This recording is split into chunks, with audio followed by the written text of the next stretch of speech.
Welcome to RPG Reanimators. It's a live actual play where we're playing Cthork Borg this week, but we have a guest GM. Mike, take it away. What are we doing this Oh, week? thank you, Nathan. We're playing some Cthork Borg, and we're playing a scenario I created called Midnight Stop on the Chthonian Express.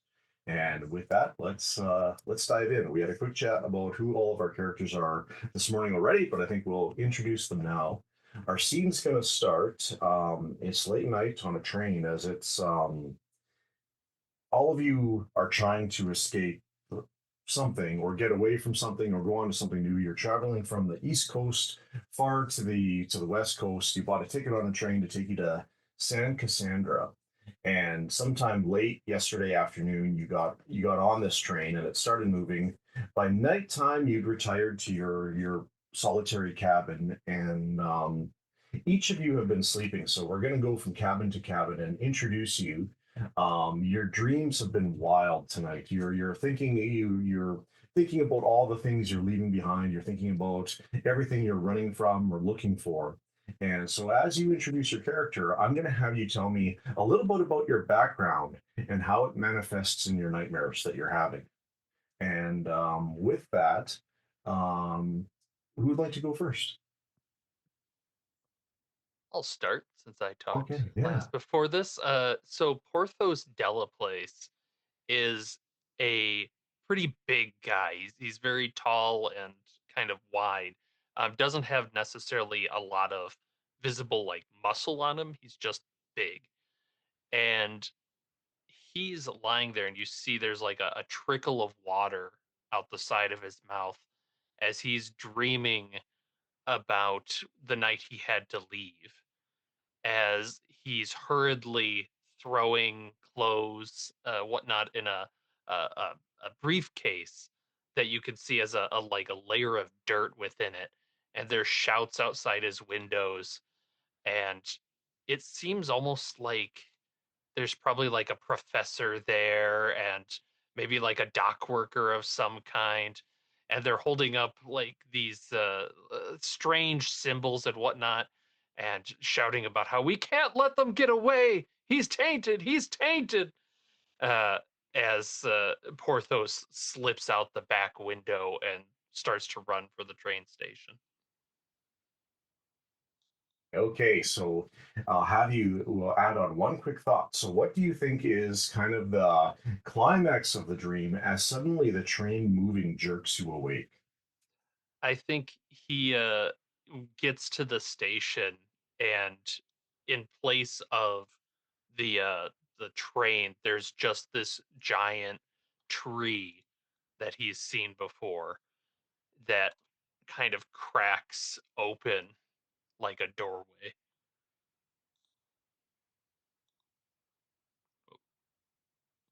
He muted himself.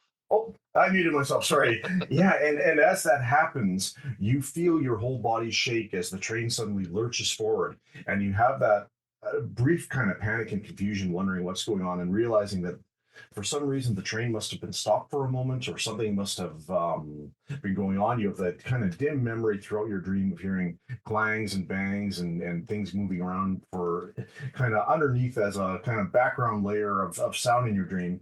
And it kind of half puzzles you for a second that as you feel this forward acceleration of the train as it begins moving in, you hear the of it as it begins picking up pace. And we will go from there to someone else. Um, I can't yeah, view profile, so I've changed that here. yeah. It's not letting me log it, change my name. Oh, oops, yeah. Try right clicking right beside it and hit. If I not, don't did. worry about Okay. it. Oh, Yeah, I Oh, can. now it's doing it. There you go. Now it's doing it for some reason. I don't know. Okay. All right. Must have maybe not clicked on the right thing. Okay. yeah, sounds good. Take a second. Don't worry. Okay.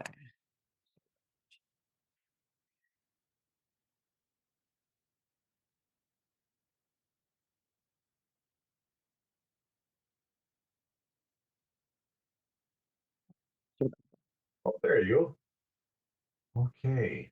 Ira Neville, let's hear a little bit about what's been going on with you and what dreams you're having as you leave it all behind. Well, when I grew up, I was uh, in a house that was very strange, except nobody else acknowledged it. They only went down certain corridors. There was endless corridors, uh, and I used them to get all sorts of places. Um, I left home and went to college and uh, established my own place. But I still like to go back there. Well, when my mother died, she burned down the house. My father had been dead for a while. I finally tracked down the architect. Problem is, he's on the other side. He's leaving the country from the other side of the coast, so I had to hop aboard this train post haste and uh, get there. As far as my dreams go, I keep getting having the cab keeps screeching up to a stop and jerks, and I look and I see the ship's already sailed.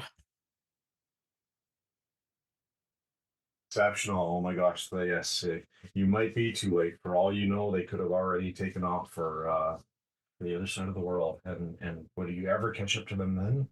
Hard to say. I should Wow. I should be able, based on what they're saying about the the schedule for the train and for the ship, but you never know. Yeah, so for you, yeah, it's that same thing when you when it screeches up, that's probably when you jerk awake and you feel that sudden push, that acceleration and that pressure on you as the train is picking up, and it briefly goes through your head for a second. It's like, wait, did we stop? What's going on? And we'll come back to you shortly. Um, why don't we move on to Randall Pond, the academic? Um, so Randall is having a dream or a nightmare of uh, he's it's this time recently he was exploring some ruins in the Arctic. He was researching archaeology, um, but while he was doing that, he encountered two men, freezing cold in the wilds, and they both claimed that the other was an imposter. Um, I didn't believe either one of them, so I just called for a medical team and sent them off. Uh, it turns out that neither one of them arrived um, at the medical post. So I've recently found out that someone, which one of them, has been tracking me down, and I've been dreaming of this of a thing um, that is going to devour me. So I'm trying. That's why I'm heading out to the other side of the country. Yeah, time to keep moving, make tracks before it closes the distance. And Yeah, do you think that it's this person, but it's something monstrous hiding behind a human veneer, kind of? yeah, Oh, exactly. nice, awesome. Okay, and yeah, perhaps as you are thinking of it and imagining it catching up to you again, you feel that brief pause for a second and sudden inertia. It changed to acceleration again as you kind of jerk awake and kind of move around in the small kind of bedding on the train. And yeah, for a second you wonder what happens as we shift views of the camera to our fourth passenger in this train car, Mr. Yes. Gray. Mr. Gray has actually stopped dreaming many decades ago. He doesn't dream anymore, he just hallucinates. And right now, he's standing in front of his mirror in his personal room. He's tall and thin. He's about 7 feet tall, but the top hat he wears adds another foot. He's wrapped head to toe in old, tattered bandages with only his eyes showing. Occasionally, he scratches at himself. He's the type of person where people move out of the way when he approaches. And he's hallucinating about oblivion, burning alive, and this compulsion, this hunger, this drive to go west, to outrun the sun.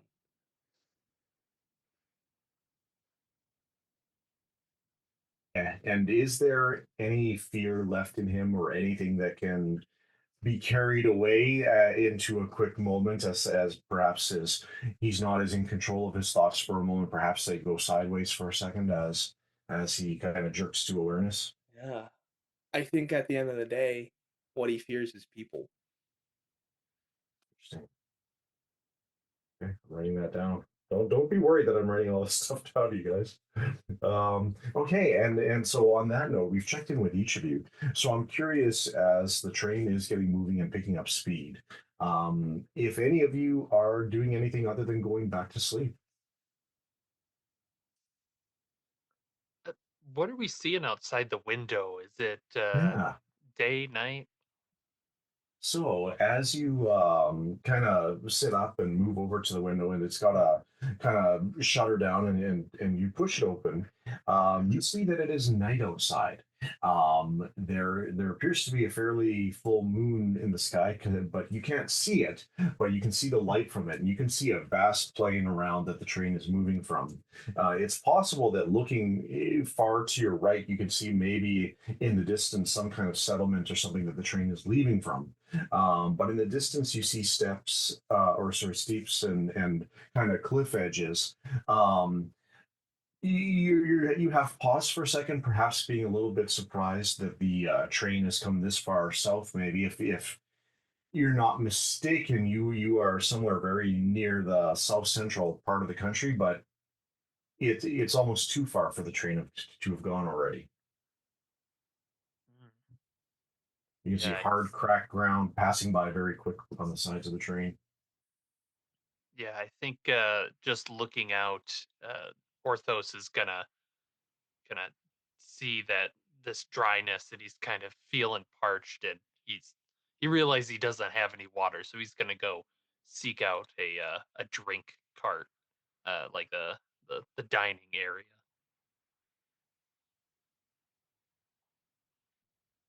Muted. Oh, thank you. Sorry. Yeah. Yes. You know what? That's going to be a continued problem for me, probably.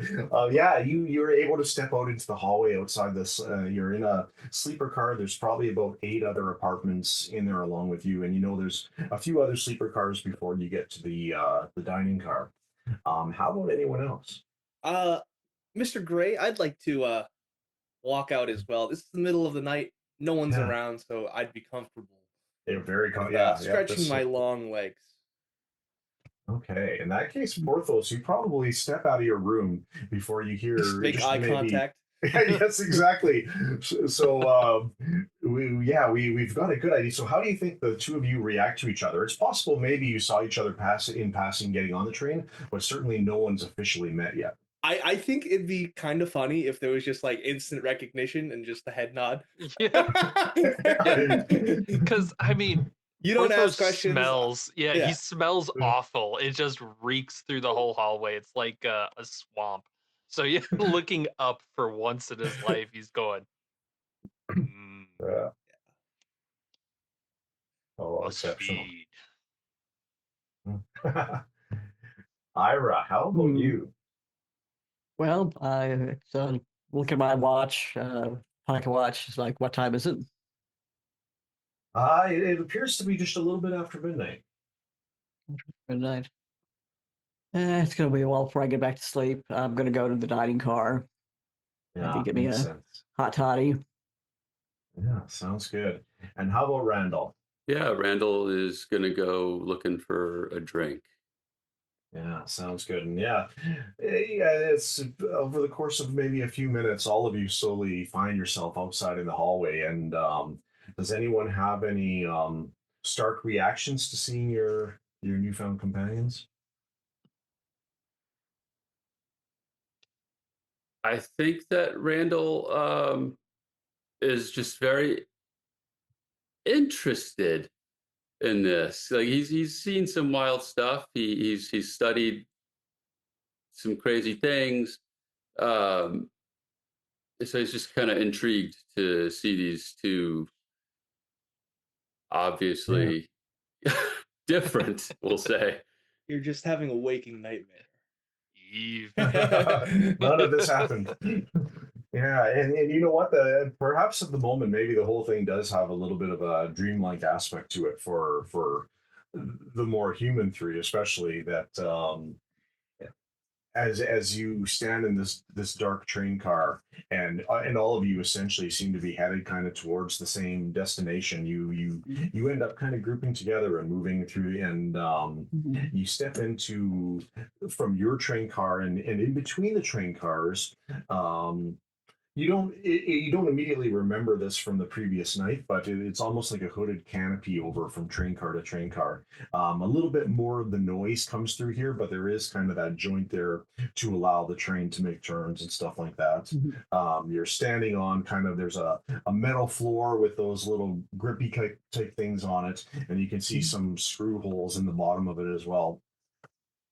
Opening the door on the other side of it, you step into another sleeper car, all quiet. And as your group makes its way through that into the next car after that, you can see kind of a dim light on inside of it. And you realize that, yeah, it is the dining car from the next. After that, you seem to remember from the previous night, just having a quick chew around, that there might be some kind of bar or saloon type car.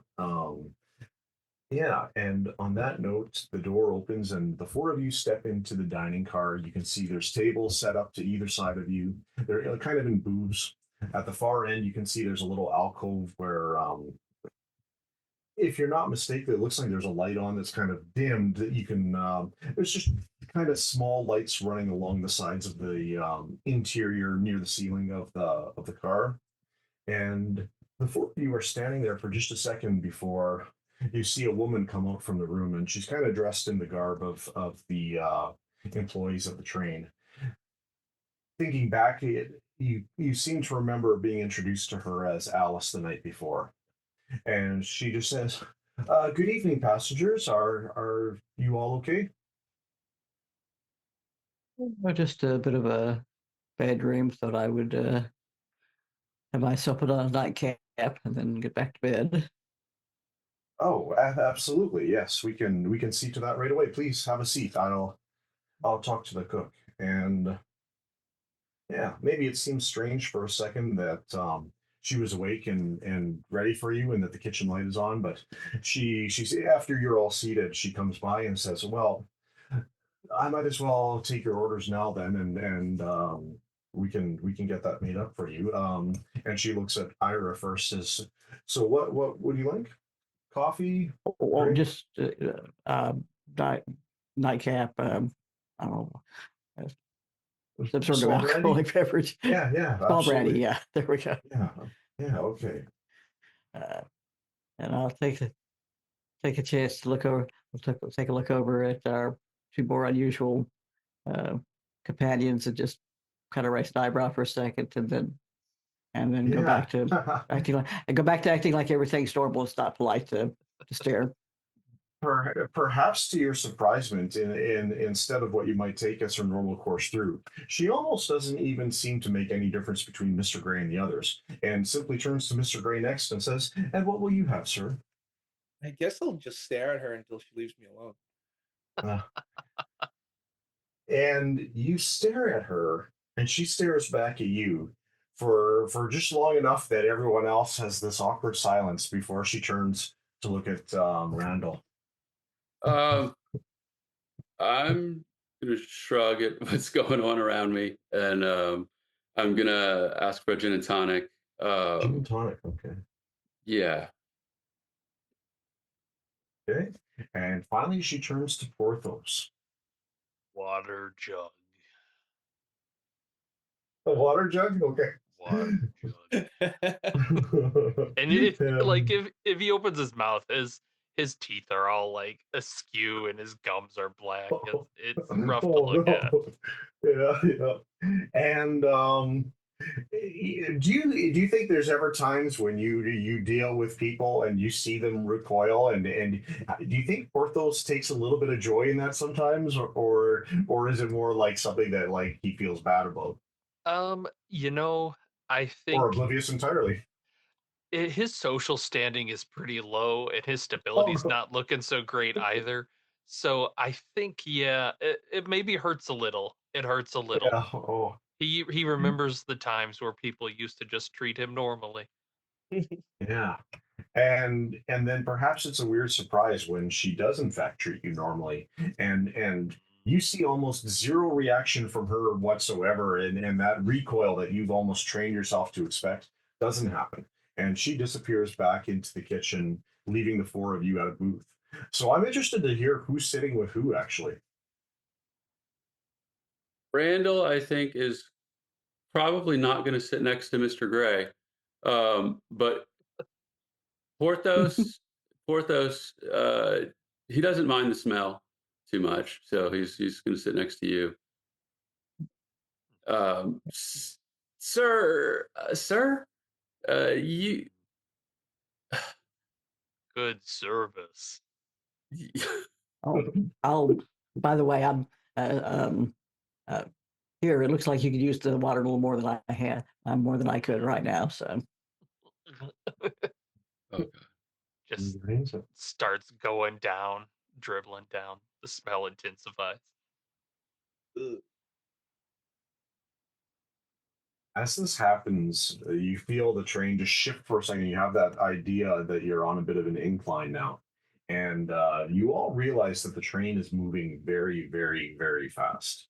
It kind of takes a second just to get adjusted to it. But as you do so, again, the four of you, you hear the sound of glasses moving in the kitchen, and realize that Alice will probably be back fairly quickly.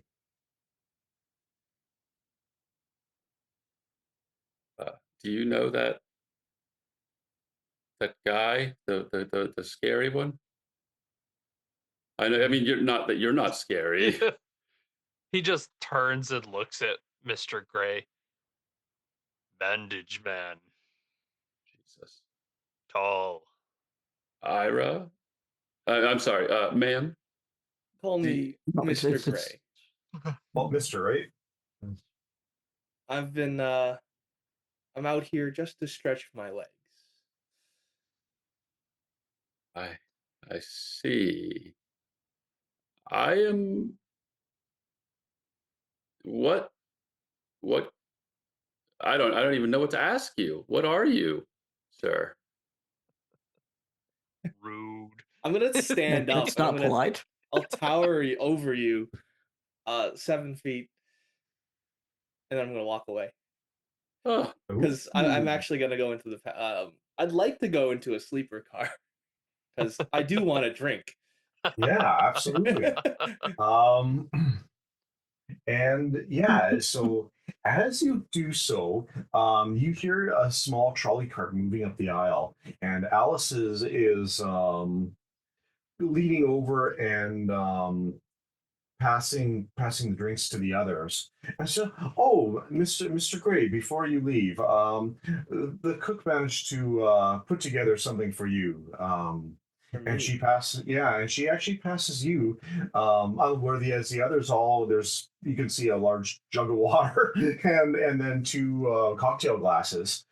For you, she has a long stemmed wine glass, with a rather deep red liquid and it in it. smells familiar. It smells familiar, yeah.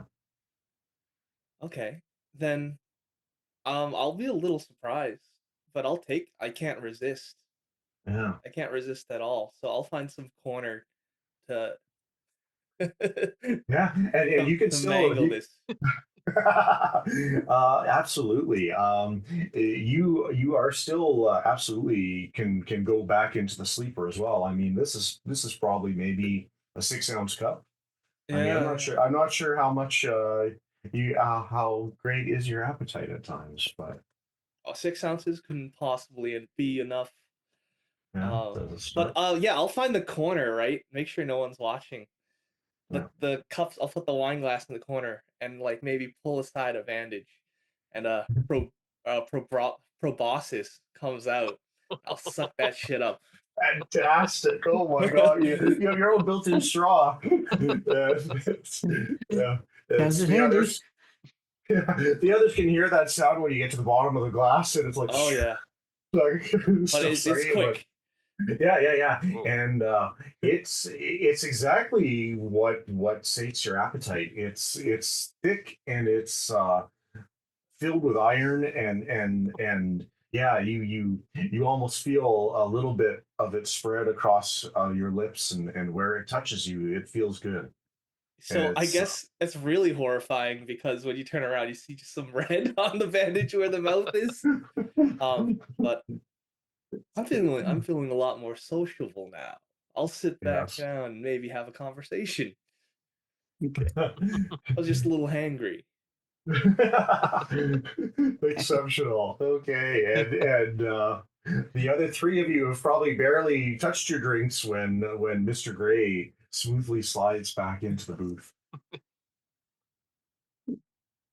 Oh, I'm glad you're feeling better. Yes. To answer your question, I was a baron a long time ago, Interesting. And now, and now I'm a wanderer.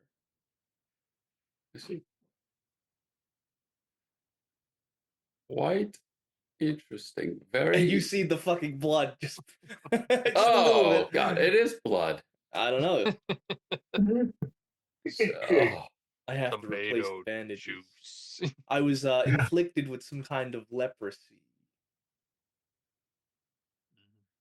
yeah. I scoot a little farther away, but I don't know if I want to get too close Yeah, to Porthos. yeah, Well, exactly. not all leprosies catch you. And in fact, most of it isn't. So Yeah. And on that note, Alice comes back down the aisle and says, "Is everyone doing okay? Or we could whip up some food possibly for you as well." well, I am getting a little hungry. Um, uh, we'll have to check decide. Well, sounds good. Anyone else? I'm on a new liquid diet. Ah, of course. Very, very, very good then. And I'm gonna have you all. I think I'll have you roll a presence test, please. We roll what again? What die again? You're looking for a DC 12. And roll a d20. D20. Okay. Yeah, yeah. Oh shit, 20. Oh, Oh, Natural 20. Locked in. Mr. Gray is here to stay. Here I should I have said got slay. Slay. it is. Yeah. plus you said presence. Yeah. There may be a That would really be good reason why Mr. Gray passes this because 17. okay, very good, very good. Okay. And What'd how you say? about Yeah. I'm and sorry. I got a 14. oh, nice. And Yeah. and Porthos, not so much. Porthos, you are probably just guzzling that water down. Oh Mhm. God, it's like a desert inside of you. And but Mr. Gray, you're probably the first to notice that perhaps you have perhaps at times your eyes flicker to the veins on necks of passerbys at times, or perhaps sitting beside others, you feel that heartbeat going through them. You are fairly convinced that Alice has nothing personally to offer you in terms of a sustenance. Just like And Porthos, right? yeah, yeah, very much so, yes. And on that note, Randall and Ira, you remember meeting Alice yesterday, but if you're not mistaken, maybe it's just this lighting now late at night in this dining car, but her features seem more chiseled than they were maybe before, to use a word, and her movements maybe more jerky. Is that as you see her move back away from you towards the kitchen, the maybe the three of you all notice that her movement, she almost seems to glide more than walk. You be hard pressed to say, oh, yeah, okay, maybe she's following a track, and you're all filled with a little bit of unsureness is exactly if Alice is even living. Great. I want to just call her out on that, so I'll approach her, and Yeah, and I will approach and make sure she's kind of alone. yeah. And so it's possibly right then as you catch her turning to go into the kitchen, you see that like turn is almost like something on a track hitting the corner and Yeah. then going around its turn. And yeah, you're able to follow her around the corner. I'll call out to her. Yeah. And she kind of swivels. It's a term. And it says, "Yes, Mr. Gray." Homunculus, how did you know what I desired? And she smiles at you, and it is absolutely the wooden smile of a mannequin almost that crosses her face. You can almost see now the pieces of different wood interlocking kind of thing to make that smile. And she says, "Well, the conductor told me, of course." I'd like to speak to the conductor. The conductor is at the front of the train I'm sure we right have now. many secrets to share. That he might be interested. Oh, perhaps you do. And as you do that, and I think in your case, I was going to have the maybe I was going to say a stability roll, but I don't think you're shocked by this. But you can see past her from this vantage point into the kitchen, and you can see the chef in a white chef's hat and is chopping something, and you can see he's got like the oven or the stove top in front of him that he looks like he's pouring some batter on or something. And but you see he's only the top half of the body, and you can see from here that it's just machinery that goes down into the floor from him. And he swivels, grabs more things, and you can see he almost mechanically breaks two eggs before dropping them into a nearby bullet hand. And she said, "Certainly, a meeting with the conductor can be arranged, Mr. Gray." Yes. I think right now I'm not afraid at all. This is an opportunity. I'm amongst the weird. Oh yes, There's yeah. this already this this walker who's come back to life, and that's kind of piqued my interest. So Yeah. And perhaps even then there's a question in your mind that like you also have two if you can tell the walkers there you have these as well is that then what is it that makes the academic and the socialite so what has them join your ranks? Is there more to them than meets the eye as well? what's wrong with them? Yes. Yeah, exactly. They might be real messed up. Let's flash back to the table and see how the three others are getting along. Uh, with the I checked the average speed of this train was what it was supposed to be to see if it could get me there in time. Because I don't necessarily trust timetables, but uh, is this thing moving a little fast? Do you think? It's quite exciting. Isn't that right, Porthos? Or sir? Yes, run fast. Yes, Porthos. Porthos Oh, Delaplace. I'm sorry, Iron Devil. Yes, nice to meet you, Porthos. I'm Randall. Yes. Uh, ye- Train fast, good. what Escape. happened? Oh my God. What happened to you, sir? Are you. Is that rude? Am I allowed to ask? No. Left in swamp. Left Saw mother. in Good. swamp. Just gonna gulp and look at Ira. We have some interesting companions here. Mm. I've run across some strange ones in my time, but these are a little unusual. But they're companions, so Dining guest. Yes. Friend now. Friend. Miss Friend, yes. yes. Mr. Gray, you're still at the end of the car, standing kind of beside the entrance to the small kitchen. You can hear somebody outside your car moving through that corridor about to end, and just as you kind of are able to turn from Alice, you see the train door or the door leading forward towards the engine open, and the man stumbles through into the dining car. The other three at the table where you're seated can those looking that way can see him as well. It looks like another passenger. Perhaps you saw him getting on the train yesterday afternoon, but he looks to be in a panic now, and you can see that he appears to be bearing multiple wounds and bleeding, among other things, from a gash on his head. I'm And resisting the urge to pounce. oh, I it's need to resist.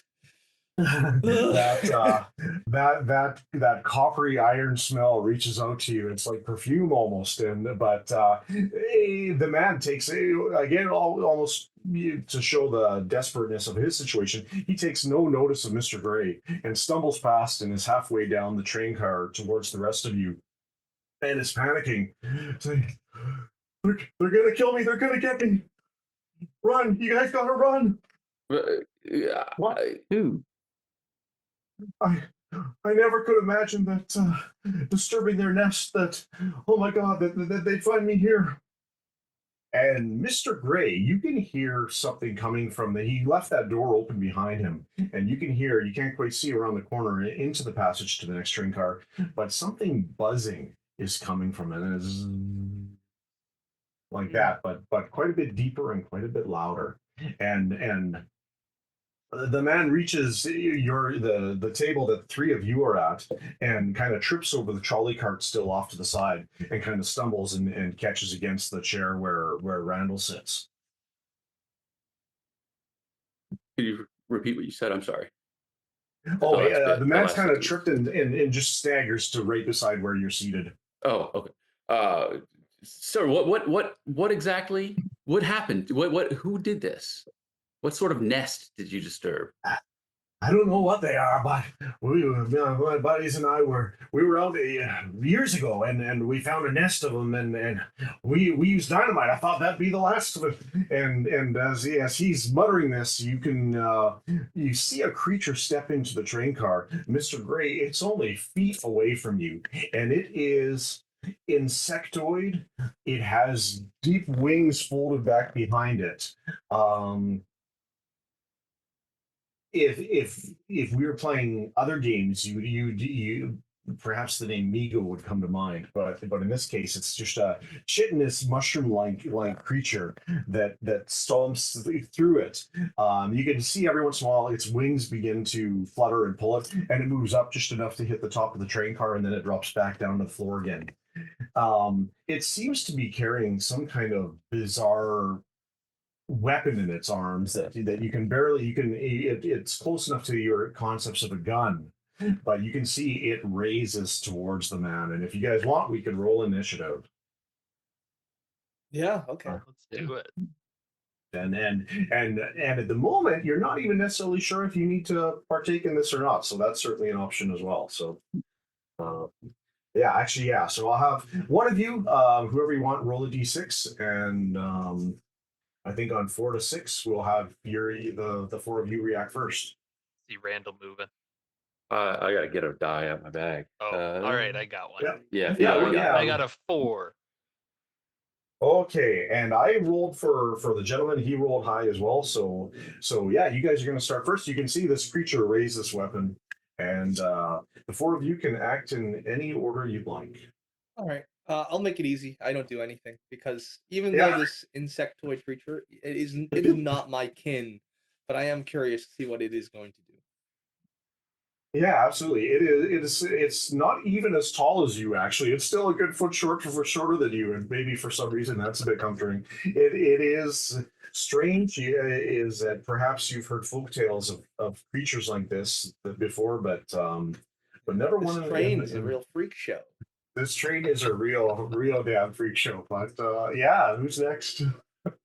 Yeah, who's sitting with who again? We're all I kind of think. sitting together. Right? Yeah. The three of you are all at a table. I think Ira, you're now by yourself. I think you were on the same side as Mr. Gray was. Okay, all right. And is that closest to the aisle or Yeah, yeah. Let's okay? Has the guy got past me yet? No, he hasn't. Yeah, we'll say you're behind and he's just reached where Randall and Porthos are. Okay. I'm gonna make sure my sword cane is handy, ready to be unsheathed.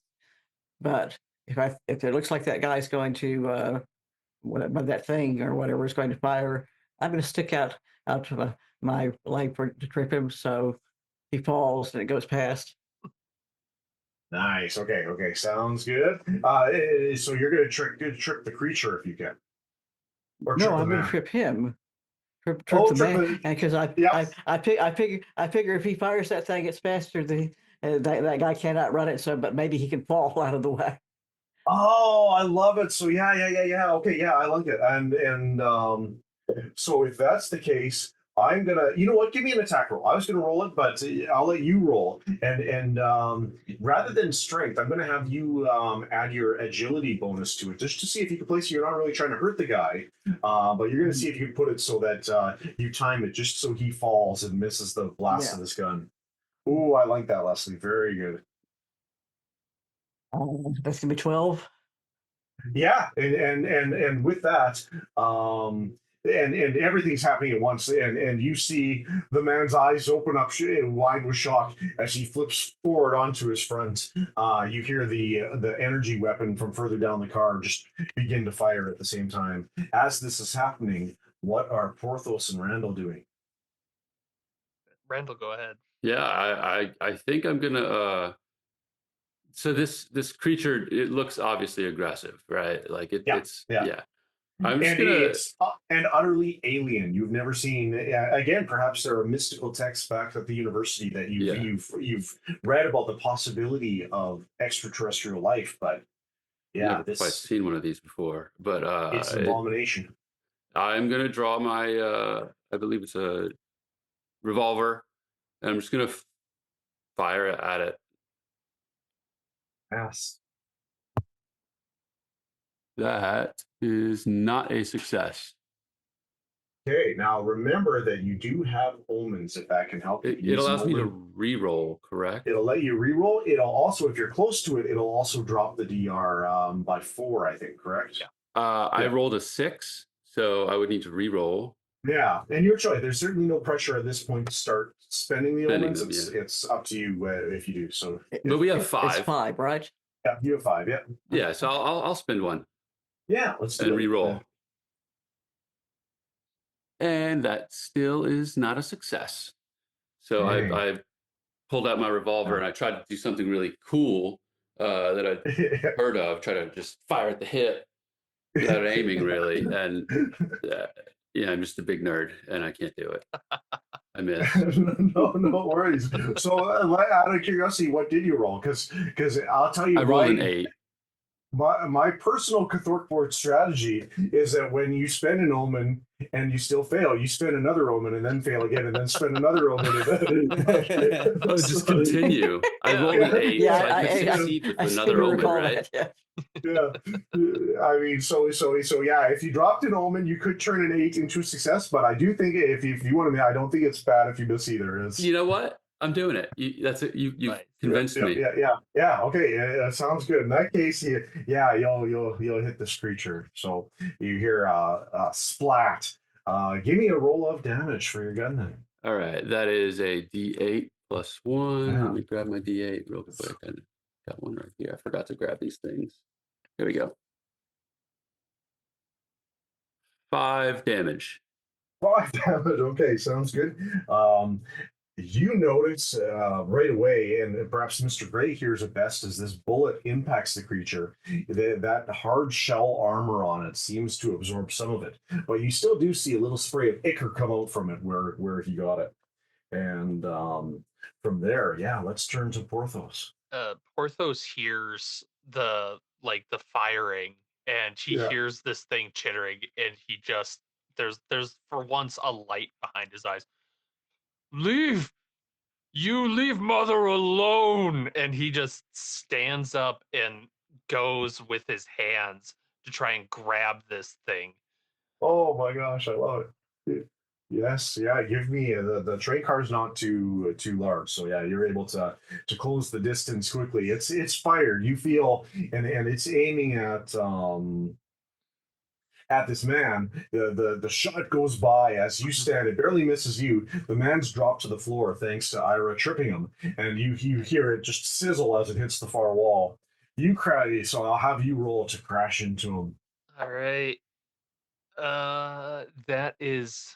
I'm gonna use one of my precious omens to take Oh that yeah, 11 and make that a success. yes, absolutely, yes. You will hit. And are you going for a tackle or yeah, or a Uh, full throttle? he's just gonna. I kind of like the throttle as a grapple. So he's just like grabbing this thing around a neck ish. Uh, Yes, yeah. he's doing his Make it. best.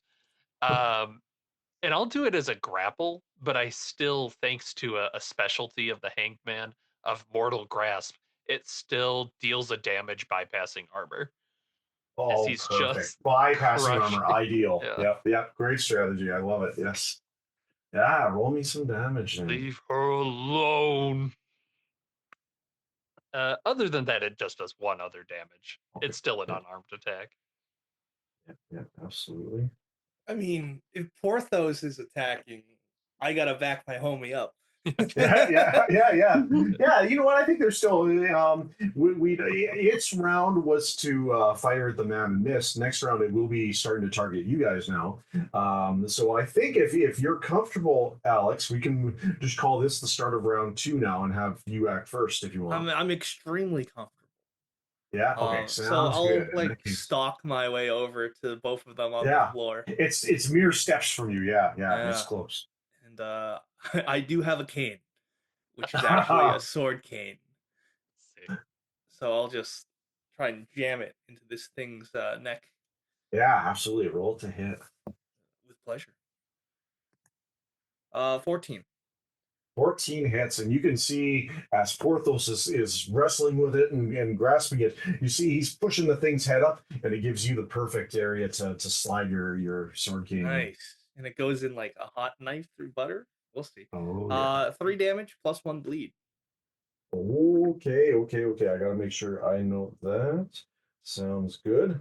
And the thing convulses under your stab. A sharp little spray of ichor shoots past you and hits the But does it seem appetizing?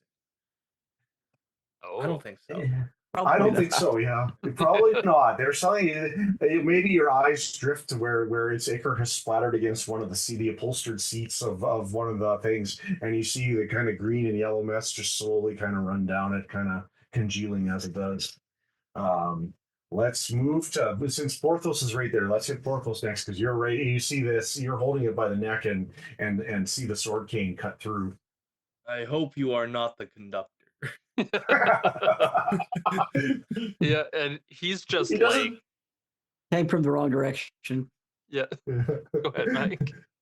I was gonna say he doesn't seem to be wearing any of the official uniform of the train. There's no He's got a nameplate or conductor's anything. like hat.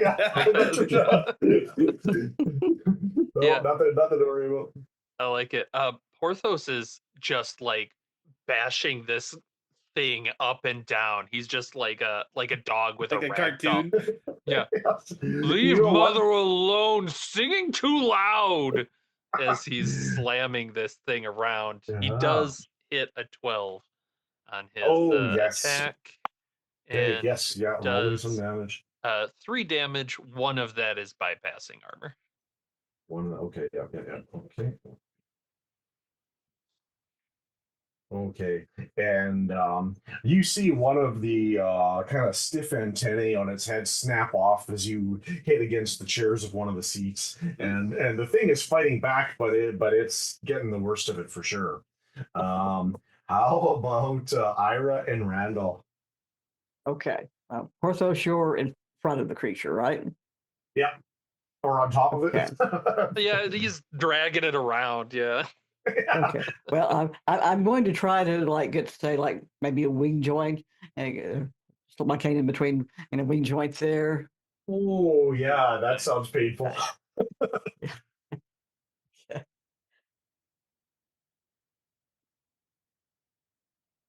Ooh, okay. I'm going to spin a omen to re-roll. I don't think a 7 will do it. Yeah, no, not quite. Wood mummy. Okay, 15, 16 does it, I take it? That it sure does. You bet. Roll Okay. me some damage. Okay.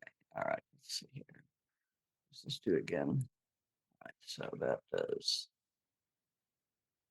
Sword King. Oh, I don't have down the Sword King information. Let me see here.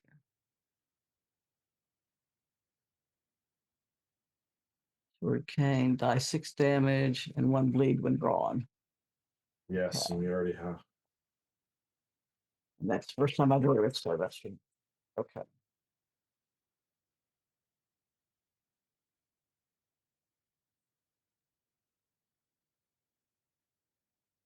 Three damage and then plus the 1 bleed.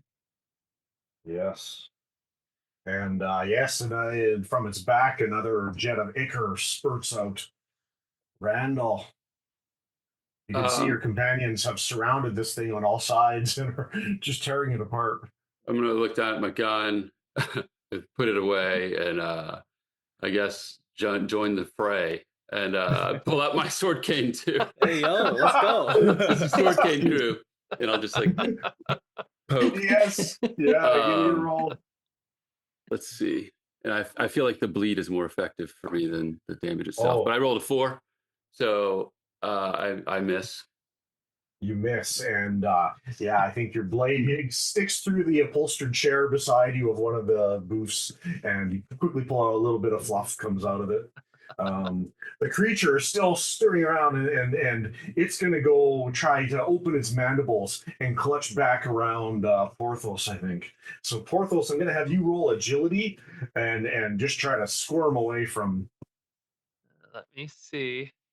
That is a 20. It's got the little squid on it. Thanks, Al. Oh my gosh, nicely done. And it chomps and Oh. instead it chomps around one of the legs of one of the chairs or one of the tables and catches that instead. And it's back to you guys. Yeah, whoever wants to lead. Dumb bug. I'll take a stab again. Go ahead. Randall's back in So there. 13 is a success. Um, and that is I believe it's D6, correct? Yep. I'm sorry. Let's see. 4. I rolled a 4, and that is going to be plus 1 bleed and 4 damage. Okay, yes, and for there's a second where you almost slip on the ichor spread across the floor of the room. It's being pierced and stabbed from every direction, and you sink your blade into it, and oh my gosh, this thing is not doing great. Who's next? Oh, Yeah, go for it. shall we continue to rend and crush this creature? Yeah. All right, we're gonna. Okay, 15 total. So Oh my Yep. goodness. we're all kicking it, beating it while it's on the floor. All right. Well, it does less damage now that it's drawn. The sword cane does D4 now. Yep. Yeah. That is a 4 though, so we're okay. Okay. And from the multiple wounds in it, its struggles are beginning to weaken. You can see that it's on its last legs. It has 4 legs, but it's on the last of those. Go ahead, Porthos or Ira. Ira, why don't you go? Yeah, everybody's sword Okay. caning, and that's very fun. All right. I'm going to try for the other wing. Yeah.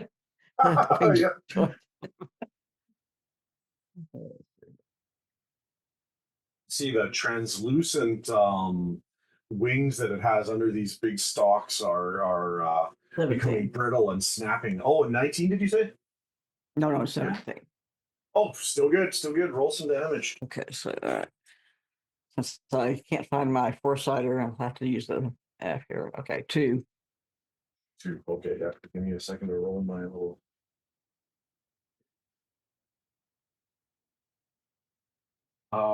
It seems like from almost even just the sheer loss of the ichor coming from it, in addition to the continued stabbings, it's losing its strength as we turn to Porthos. All This right. is likely going to be the finishing. We'll see. As I do a 20 again. Yeah, these are good die. What? Oh my gosh. Okay, yeah, I think it's quite likely if you're doing full damage then. Yeah. Tell Yeah. me how that ends. He's been squeezing this whole time as they're cutting and cutting and cutting, and finally you just see his hands meet in the middle and the head pops off and rolls around. No singing. Yeah, the buzzing and the chirping sounds from it stop immediately, and there's just a light squelch as another little bubble of ichor pops between Porthos's fingers. And Ira, you can see where the appendage holding the wing where you've stabbed it breaks off completely, and you can see little translucent flakes of the shiny material of its wings kind of flaking off and turning to pieces. The creature slumps forward and lies motionless on the train car floor in front of you. That's the guy. And Did you say they? Is there more than one of these things? nope, only the single one. And the four of you stand over its body as you hear the sound of a small bell ding from the kitchen. And Alice comes around with the trolley loaded up again, and she says, "Okay, we have some pancakes for everyone." Mm. Ira just has hysterics. Where is the Laughing. guy? The guy is now hiding. He's kind of crouched in one of the booths at the back, watching. Good sir, what the hell was that thing? What's the deal? I haven't seen those things for years. They were on my parents' estate. They'd been in a key. Oh my god! I just thought this would be a chance for a new start, and the damn things seem to have found me anyway. I wonder if it was a passenger or if it was a stowaway.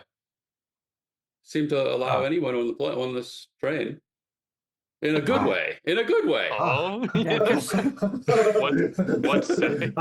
Geez, I guess you could check it for a ticket. Yeah, I'm gonna go search its body. Can I Okay. can I pick up its gun?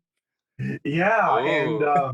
Mr. Gray, as you grab its gun, you can see that it is actually like biologically connected to its arm. But as you grab it and pull it up, you see that a little appendage snap and break, and it's kind of got like a broken off arm piece sticking out of it. But you can see where the trigger mechanism seems to work. I'm gonna give you a you know what? Yeah, give me a presence roll to see if you can more or less figure out what's going on with Just like it. that is a 11 plus 1. That's 12. Oh yes, and Trust me. yeah, it's a What's little this bit do? sticky. Yeah, and hey, it hey, careful. it vaporizes the plate full of pancakes that Alice is bringing. Yeah, Oh. no, My apologies. and yeah, with that, the four of you are there. You can see Alice is kind of smiles and awkwardly returns to the kitchen, just glides back, and the man comes forward and says, "Yeah, name's Bob. Nice to meet you all. Nice. I Porthos, Bob. uh, nice to meet you. I'm a moonshiner from out east.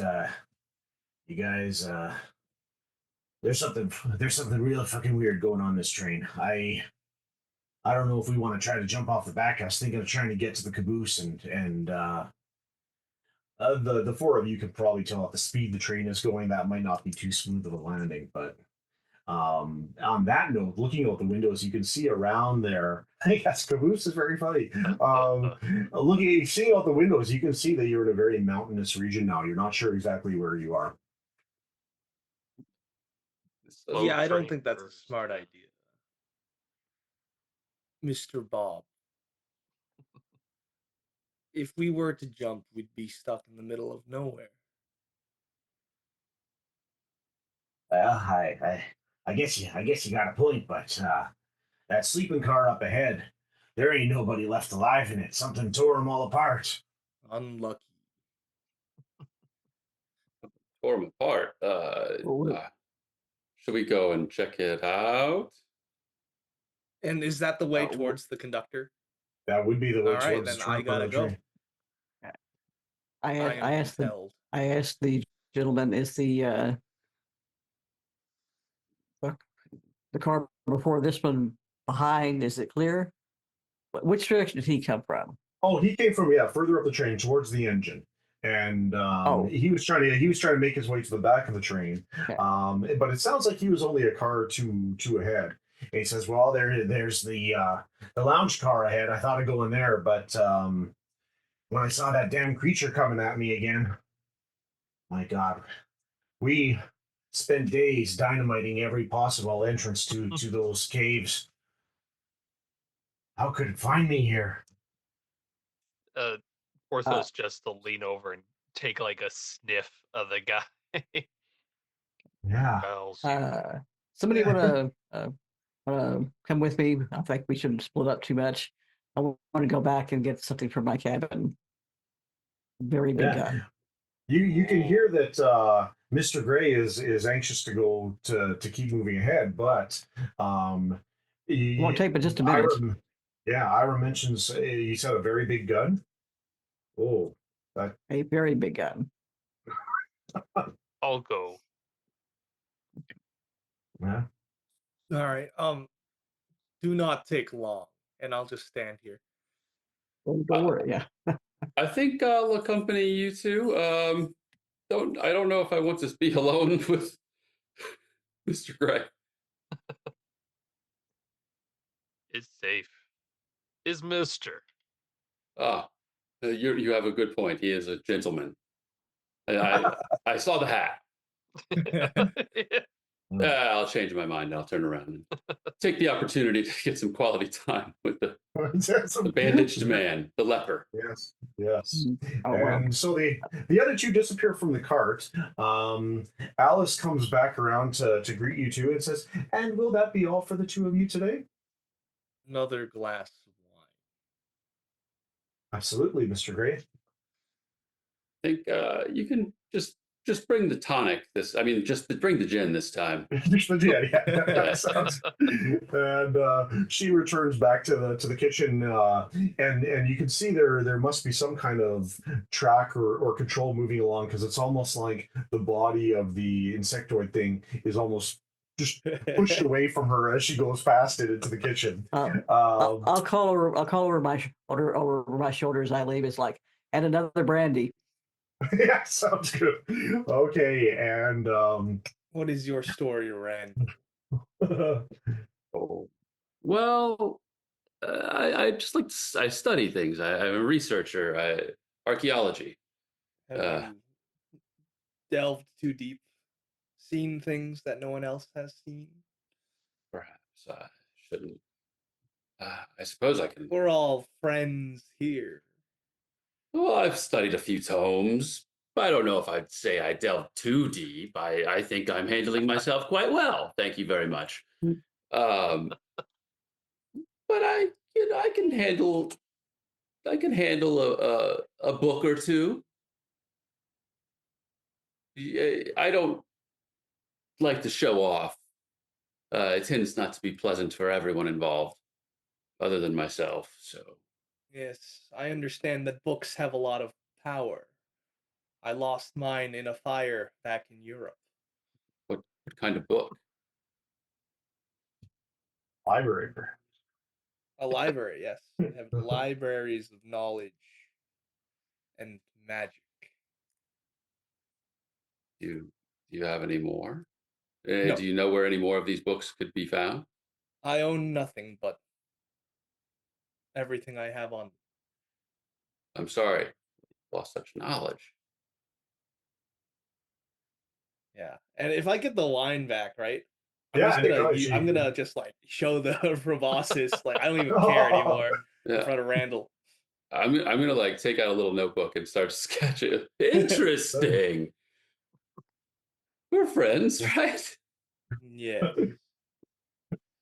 Exceptional. Okay, outside in the next car over, we or rather a couple cars down, Ira and Porthos get back to the sleeper cars, and as you open the one where you know your compartments are, you see two of the other compartment doors are now open, and you see an older gentleman and a young woman with glasses holding a big kind of stack of books in her arm are arguing. And he's like, "No, I swear the train stopped. I felt it."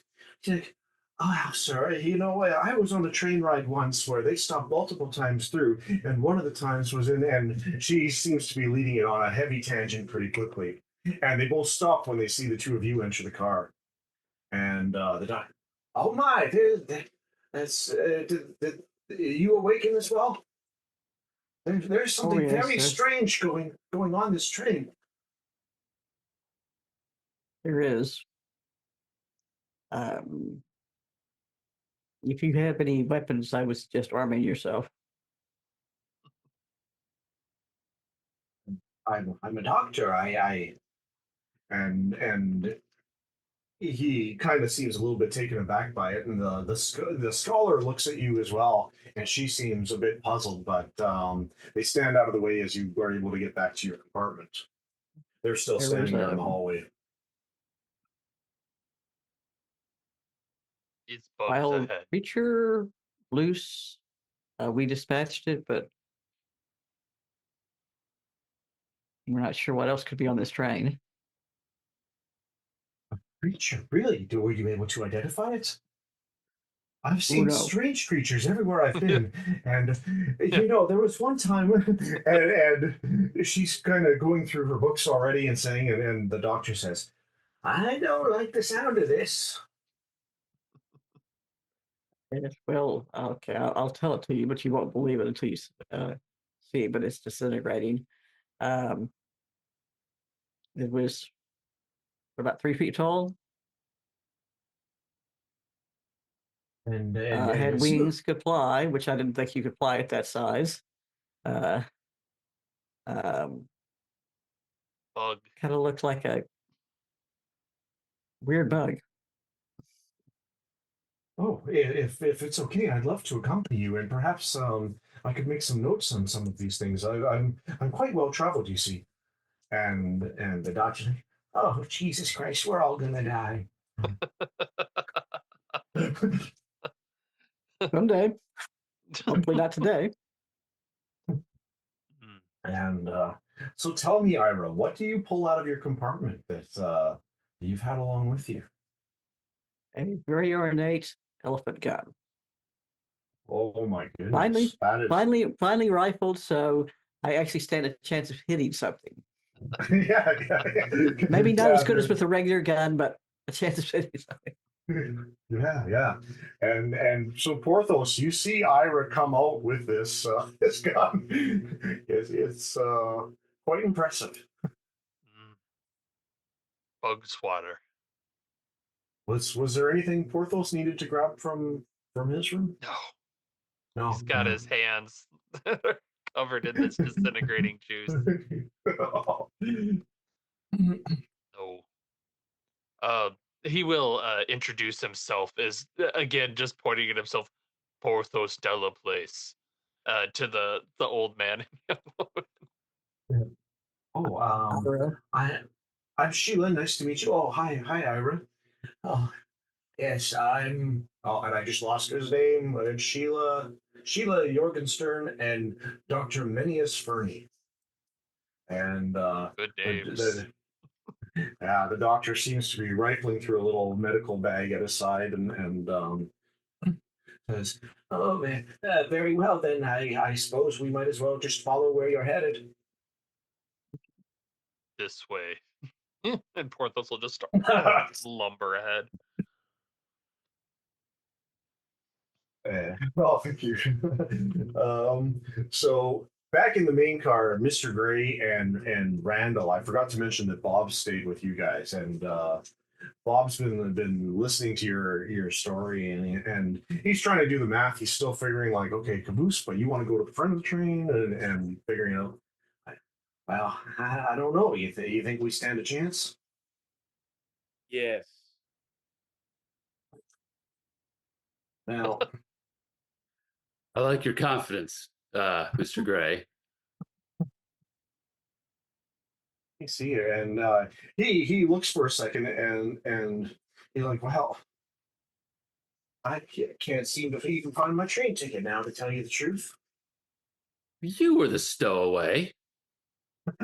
Did I ever find the ticket on the creature?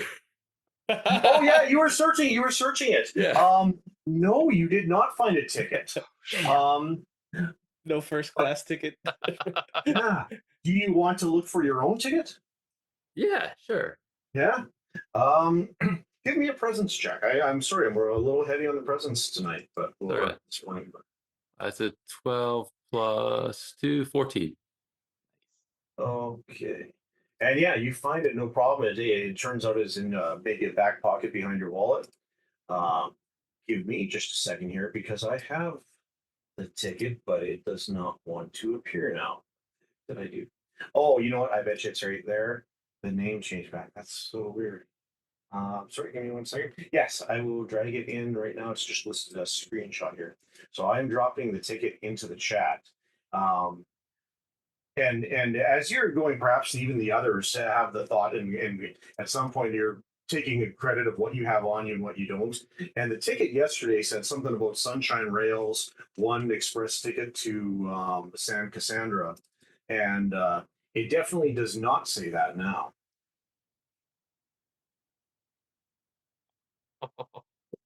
Mortal uncoiling services. Yeah, that doesn't seem good. Yeah, Randall, you want to fill us in on what Oh, that yeah, says? yeah. I'll read it out. Cthonian Express Railroad Company. This ticket entitles the sentient biomatter to first-class passage to Dilast Nalazine. Dining and bar car available and complimentary mortal uncoiling services. Final mental and physical state of passengers upon arrival is not guaranteed or warranted. For refund or early disembarkation, speak with conductor. Shit. Oh, I looks think I would we like have to to speak with talk the conductor as well. Yeah. Perhaps for different reasons, or not. We'll see. But as you're discovering this, Ira and Porthos rejoin you in the dining car, and you can see they've brought along two other people with them, or meat bags, depending on how you define them. Back And up. yeah, Welcome back. I think that we should get going toward the conductor. I take a look at this ticket. This isn't what it said originally, obviously. And I'll just show it to everyone, pass it around, and I'll pull out mine. Mine say the same thing? yep, says the same thing. I don't like the sound of mortal Okay. uncoiling. I don't know either. It's not good. Well, It hurts. I would imagine. I have a feeling two of us don't have to worry about that, but Maybe they could uncoil. Oh, not going to die last. San Cassandra. Saint Cassandra. Yes, that's exactly where I would like to be as well. Wrong train. yeah, Wrong train. what it wasn't. I'll tap my cane impatiently. Conductor. Let's go. We're going to the Yes. conductor. Yeah, Is Bob coming with us, or yeah. He seems nervous as hell about it, but maybe at the party going? yeah, he's a little more bolstered Some by the angry fact mob. there's quite a group of you, and he did see you all take out the creature that had chased him, and he's like, "Well, if we run into more of those things, this you never know. This with you lot along, maybe we can wipe them all out, and I'll never have to worry about that again." By the by, it doesn't matter. It doesn't matter with us, but maybe you should not announce yourself as a bootlegger. Yeah, Moonshiner. I suppose. Now I realize I should have made the gun with you and see if I could get a few of my flasks out of my room, but We'll go back for that later, maybe. Yes. You see the scholar seems quite offended by it. Go ahead, Nathan. Yeah, no, I think I like that as they're arguing. Porthos is just gonna go push through the door ahead because Mr. Yes. Gray is saying, let's go talk to the conductor," and it's just Oh, we're this is going. We're the walking. yeah, We're this is just the wrong walking. train, clearly. And yeah, and as the four of you plus your new three companions walk past, you see leaving the car as you do, Alice's head is swiveled on her body. Her body's facing forward, and her head's completely turned sideways with a big smile on it as you go. And just as the last of you is stepping over the threshold, her head swivels to face forward again, and then turns down and kind of like shuts down. The lights kind of flicker off in the dining car behind your group as you move onwards. You're in another sleeping car. You can see the doors open. There were some panic. There's a handful of bodies splattered around the room. You can see multiple kind of burnt marks in the walls from where the creature's energy weapon was firing. Um, and oh yeah, and yeah, Bob is actually from here, so he quickly takes this moment to dart into his room. And the rest of you are able to step across the bodies and pools of blood on the floor to get to the far end of the car. There seems to be very little of else in here at the moment. Do you keep moving? I'll take one of his flasks.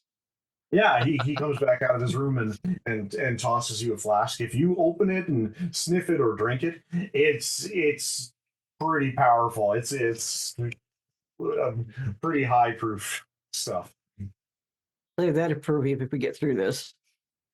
Yeah, fair enough. And you step from there into the bar car, and you can hear there is the sound of instruments being played. You can hear kind of a jazz trio playing away from one corner of it. The room's quite dark otherwise. So a few of the lights maybe come on going down the row as you step into it, and you can see a kind of a bar down at the far end of the car where another one of these robotic type things is moving around, polishing glasses. It's got the big mustache, and likewise, you can see, yeah, the three-piece jazz band is moving away, but they're very much the type that are on strings being moved, and the short piece of music is fairly repetitious after you recognize the main theme of it. Yeah, Porthos There are is gonna multiple. go just stand in front of them immediately and just start listening. Like, Just in awe. yeah, What what year is this? You know what? I'm not sure what year. I would guess sometime in the 19 193 X dash something. I don't know. yeah, What? 1920-ish. Yeah. Oh shoot. Perhaps it's all Okay, a bit hazy. so sing hasn't been invented yet. Yeah. And you know what? When you think of it, you're not sure for a second. You do think kind of like, what year was this, and when did I leave, and when was it that all that stuff happened back at the house and the burning down and all that, and it is foggier than you'd like to think. I asked the academic, have you ever heard of this town that they our tickets now mentioned? Dilas Nalazine. Sounds like mumbo jumbo to me. I've never heard of that place. It could be anywhere. I'd like to figure about out if the- it's hospitable. Yeah. What about the gentleman that just hooked up with us? The doctor doesn't the doctor doesn't have much to offer. I don't What have about any. the Yeah, but the scholar, she looks at it and says, "Oh," and looks towards her fellow educated companion Randall, and says, "Have, have you seen ever writings on this? It rings a bell somehow, but in folklore, not in anything relevant to the real world." Uh, is there like a role I could do to see if I know anything about it? You know what? I'll let you do a. In this case, maybe I'll have you do a stability for it. Sure. I got a nat 20. A nat 20, yeah. You've heard of this place being some kind of underworld temple type temple city or something like that, where ancient things slumber and wait. You'd guess probably more on the inhospitable side. Holy, it doesn't sound like I don't think it would be a very nice place to visit. No, That's a shame. quite inhospitable. Slumbering entities and things and oh no, it doesn't quite unpleasant. Yeah. With that, the others kind of look in, and the scholar says, "Well, I think we best try to be off the train before we get to that point." I agree. And the doctor looks at you and says, "We're all gonna die." I told you we will sometime. Way ahead of you guys. Porthos, you're watching the almost hypnotizing mechanical movements of these musicians as they play, and you know when as you watch the pianist, you get the feeling that his fingers maybe aren't even really hitting the piano keys. Ugh. Cheater. Is it magic? It's uh, yeah, no, he's just listening to the Cantina song over and over and and over over, again. over, Yeah. yeah, absolutely. Bartender looks towards your group and says, "What can I get you?" And I'm realizing you're totally going to be wasted by the time you get to the front of the train. All right, I'll slow down. Just tonic. I'll get the usual.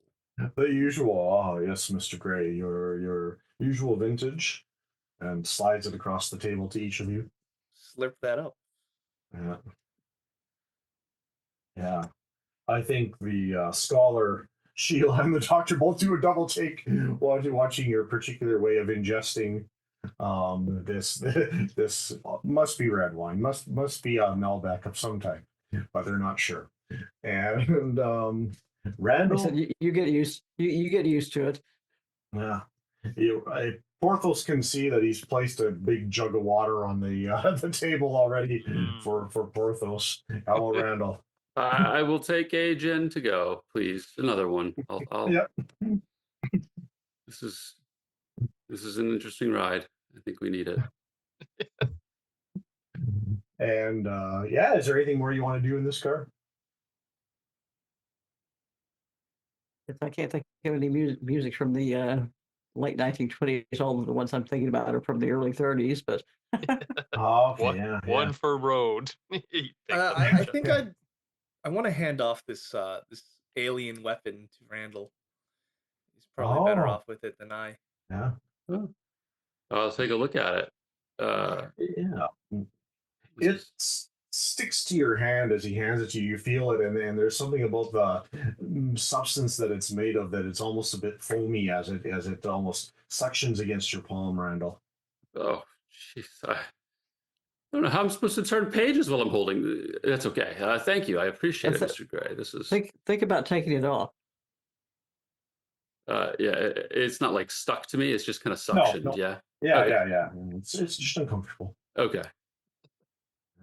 All right. Well, this should I be I useful. look at it. Does it have a trigger? Yep. Yeah, it seems to, but you can see a little bit of it's partially some kind of biomatter as well. So you're able to pull a little bit of like finger that's connected to it off of it, and it seems like yeah, you could work it as a trigger.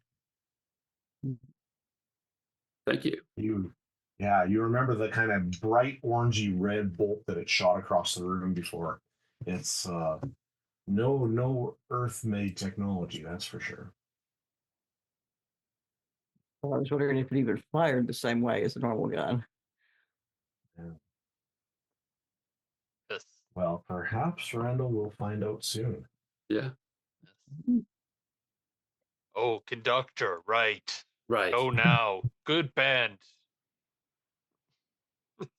Just grabs the jug and takes a swig as he starts heading. This way, forward. so yes.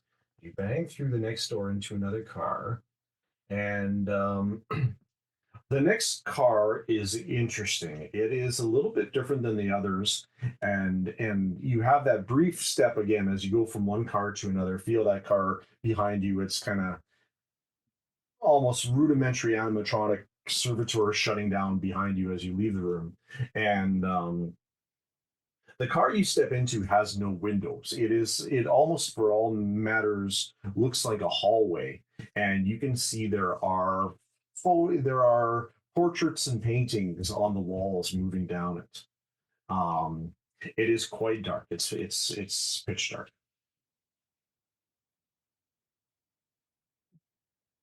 I'll break out a torch. Okay, yeah, and just to be sure, do you mean torches and flashlight or torches and?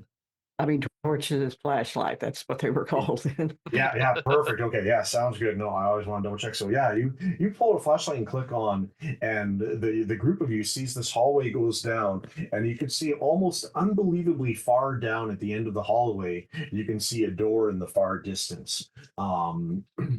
As you slowly kind of step a little bit into it, you can see defying reality in a way. There is an actual intersection ahead of you where there is a corridor crossing through. Wow. Yeah, interesting. Interesting. Wow. Yeah. So we going left or right Nice That one's start. straightforward. on this train? Interesting. This is Yeah. You come to it, and you can see Sheila looks at it and is trying to come up with some explanation for it, and the doctor's just like, I give up. We should split up. Yeah.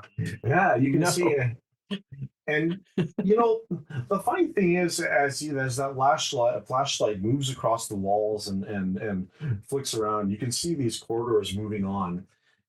Ira, there's But what- something about it that bothers you in particular, and that there is a familiarity about this place. There's a bit of maybe a musty smell in this corridor. I'm going to look at the pictures. Do I recognize any of the pictures? No, and then wait, maybe yes. That third one on the wall there, you seem to remember having seen it. Is it a great aunt and uncle? Sitting at it, you can see they're looking very austerely forward from kind of a scene beside a riverbank, and you can see dark clouds in the sky above them. Okay. If I remembering from that picture, if I turned left, what would I come up to? Do you remember Where does that lead to? You remember it leading to a corridor that went a bit further before leading to another intersection leading to more corridors. Yeah, but where ultimately did it come out? You seem to remember that eventually, if you headed left here, that would eventually take you to the stairs that would lead down to the kitchen. What about right? Right? Somewhere to the right, there'd be another intersection from which, if you headed left, then you'd eventually reach your father's library. Going straight forward past there would lead to an intersection from where, if you turned right and then left later, you would probably get to your mother's rooms. My father's library probably would be the good place to go. Yeah, it was a I very was never allowed comforting into it. place. It's like he put a bell on the door so you would know if anybody was coming in when I came in from that door. So I never really got a chance to look around it. Yeah, do you want to lead them that direction? Yeah. Okay. So then you're going to start to turn right at that intersection. And Bob immediately speaks up, but to get to the next car, shouldn't we go straight? Keep going forward ahead? Agree. You're fairly certain, Ira, that if you took that forward corridor, that leads to the intersection where going left would go down to the conservatory and going right would go towards the guest room. So you're not completely sure that Bob is right, that would lead on to the rest of the train or not. In Right. fact, even the concept of the train is becoming a little bit foggy to you at this Do we place. hear the rumbling of the tracks beneath us? Still? Ever so faintly. It's there, but it's quite a bit quieter in here than it was before. All right. I'm going to make you a bet. The next room, if the next room is, what do you say what the next room was going to be? You're going to have to take a right and then a left to get to the father's library. Yeah, no, I mean, if we go straight like they were saying, Oh, if you go what's the next straight, room? yeah, it would lead to another intersection, unfortunately, that would lead to a variety of other different rooms, being a guest room and a conservatory. All right. About how many feet down the corridor to the next corridor? Maybe about 30 feet. Okay, and they're not at regular intervals, correct? No, not at all. Okay, if we go down about 30 feet and there's a corridor, uh, there, let's go back and take take a brief detour the way I was going. There might be books explaining things here.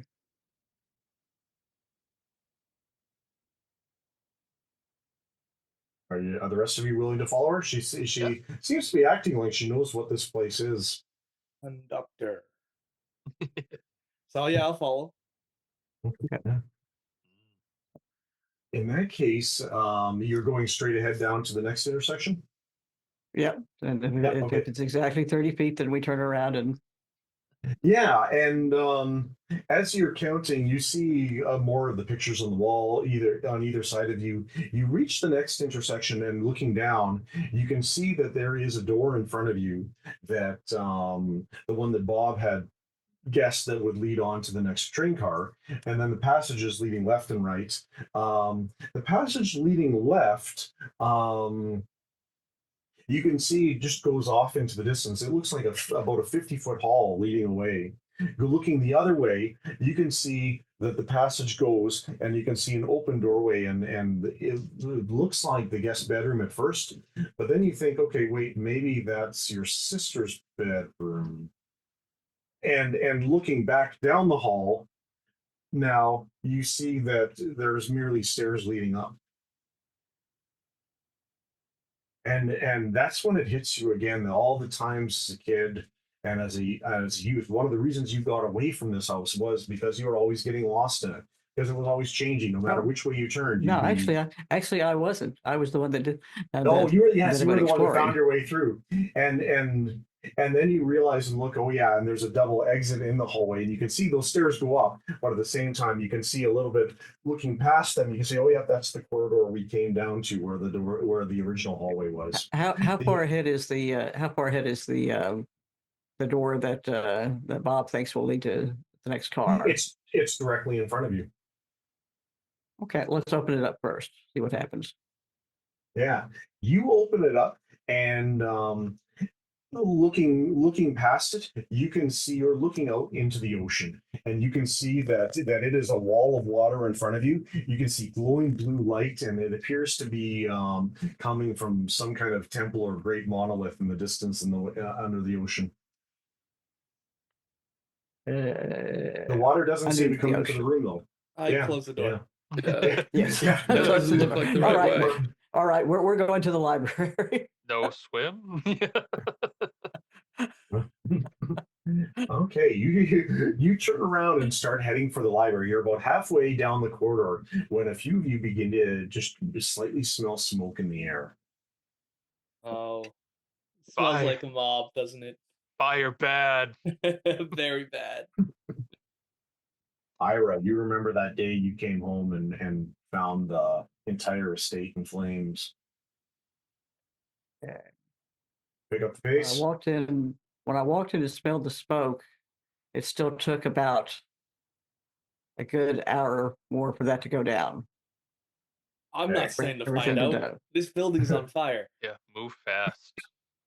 Okay, yeah. So let's go to the library. There's the library. There's a Yep. double doors that leads out to the garden. Yes, Porthos will- absolutely. Porthos will grab the nerds, the Sheila and Dr. Bernie, and just kind of hoist them and move along. Voice of the Move law, yes, fast. yeah. And the whole group following Ira's instructions, you come into the library, you can see it's a fairly wide room. There is a door that she explained would lead to the gardens. You can outright see fire licking up the walls outside in the corridors as you close the doors behind you into the library. You can see shelves covering the walls full of books. Okay. 9.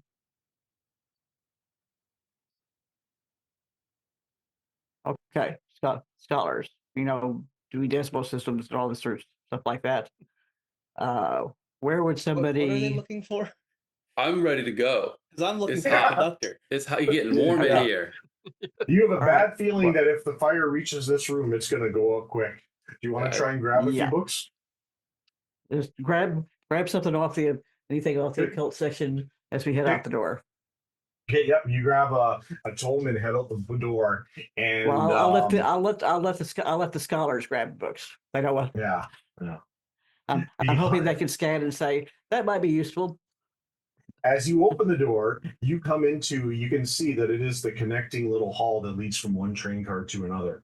And you quickly stomp through it and open the door into another train car.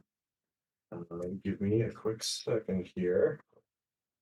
And you come out into a frigid car. You're back on the train. You can hear the train tracks moving, but it is freezing cold in here.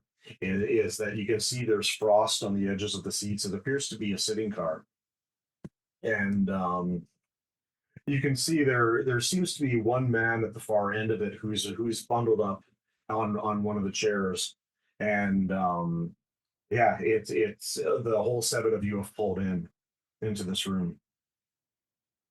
Suppose we push Got forward. nothing else. Yes. Identify yourself. I'm just a traveler seeking warmth and health. Yes. And he turns, seeing you guys. Says, oh, Professor Randall, you're alive. I'd hoped you'd me.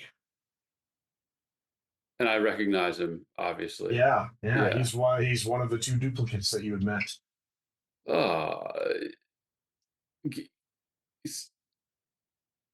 Get back. No, you were going to send help, and I'm here now. We're reunited now. Everything you did was it helped. You saved my life. And your mind keeps flashing back to that pile of torn apart meat and carcass that you had returned to.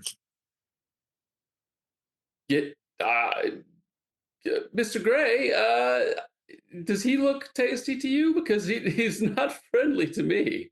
Can I come get a little closer, lean in, try and smell him? He smells raw. Something isn't right. Oh, then I will lean back, look towards you, and shake my head. No. Oh, no, I was the one who was okay. It was the other one was the thing. I'm the true version. I go. Yeah. I'm just gonna. I'm just gonna shoot him with the Yeah, I'm just gonna take the gun out, the alien gun, and I'm just gonna try it out. Ooh, yeah. Okay, and he puts up his hand. No, wait, you can't do that. I'm innocent. It wasn't me. Roll to hit. Oh yeah.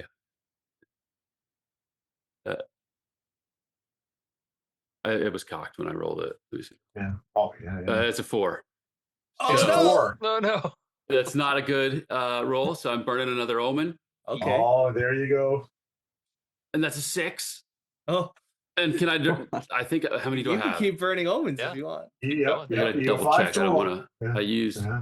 Let me check. Usually I have it 2 on my already. sheet. 5. So this will be start with 3. So I'm doing another one. It'd be really yes. Oh no. No. I have one left.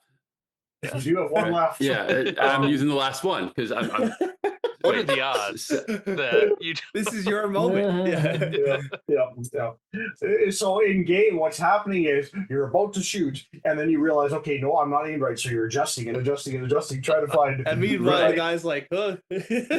this last one was a 7 + 2 for my presence. So Okay. 9. So I'm burning the omen to succeed to make it minus 40. Okay. Can we help? I'll tell him it's like, okay, adjust by that many inches to the left and that many inches up. Yeah. Thank you. Thank you.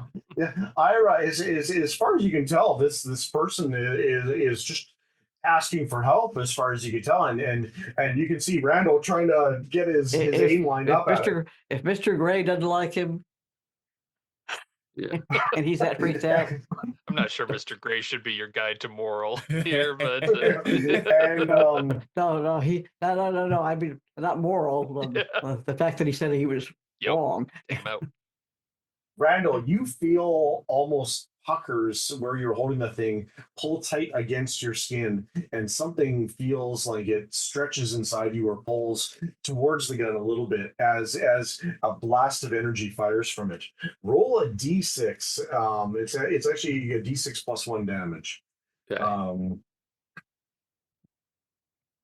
Total of 6. Total of 6. You vaporize one of the guy's hands. It's literally gone right down to the elbow, and you can see purple viscous fluid kind of beginning to pump from it to the floor. And his face turns to a leer, and you can see a row of full fangs beginning to extend from his mouth as he moves to lunge towards you. And we'll just do a quick initiative roll for everybody. Sword game time. I can roll it real quick. Yeah, do it. It's a 4. So that's us. Oh, Yeah. us first. That's good. Yeah, you guys first. Go ahead. Sword Kate, go. Yes. Oh, I'll do it. Sure. Sword Cane Rush. or just shoot him again. Shoot him again. Yeah, that's what I'm gonna Yeah. do. Shoot him again. Yeah. Try to zap him. That's an 8. I have nothing left to spend. 9, 10. Yeah, no, I'm good. On failure. Failure. Yeah. Okay. So it I'll misses, do but you still feel a little bit of what you are is pulled into the gun as you do. Oh no. Oh, Jesus. This Yeah, gun I'm isn't gonna- right either. I'm gonna have you take 1 damage. Yeah, sorry, you are using the rifle. You're like the alien rifle again, right? Yeah. So take 1 damage for that. Sorry, That's okay. Ira. I think you were speaking up. how far distant is he? You got an elephant gun. Just Yeah, I'm gonna shoot it. Yeah, you you can't guys- I've had time to go. Yeah. Okay. All right. Yeah. All right. So I'm gonna shoot. Yeah, absolutely. Let's see here.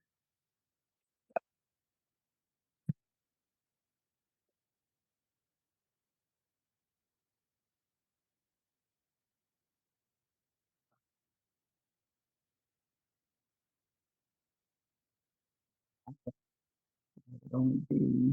That'll be a thing that the 8. I'm just putting on them. Hey. The guy you can see he's wrapped up. Okay, that's in kind better. of- So 17 17 will hit. minus Yes. 2. 17 minus 2 is 15. Okay. Yeah. It's an alpha gun, so it's a special Yeah. alpha gun. So it's I mean, or plus anyway. Anyway, it's harder to shoot the alpha gun, so you get a penalty. Oh, gotcha. But Yeah. it's Okay. still sounds good. it hits. would still be 17. Yeah. Yeah. Okay. That's a lot So of now damage. what's the damage on these suckers? 2d6 plus 6. That's not Okay. you're not joking around when you fire an elephant gun. Yeah. Yeah, I know. Okay. Yeah.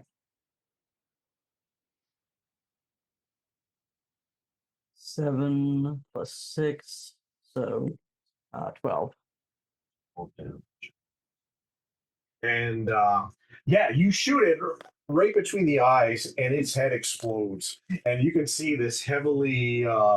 It's got kind of mitts and a parka on, and the man's head has been evaporated. One of his arms is gone, and yet he lumbers on towards you guys, and you hear a voice just coming from the general vicinity of the body of it, saying, "I've followed you, Randolph, for so long, waiting."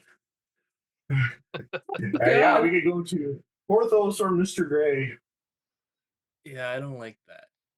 We'll hit it, and beat it to death with a cane. Okay, yeah, roll it. All right, here comes the sword cane. 5 plus 4, 9. I missed. Just smash the window. Yeah, and it hits you, and you get the feeling in here. The windows are quite hard. You can still see the ocean outside the windows as the train is traveling here. At some point, it must have submerged. Oh no.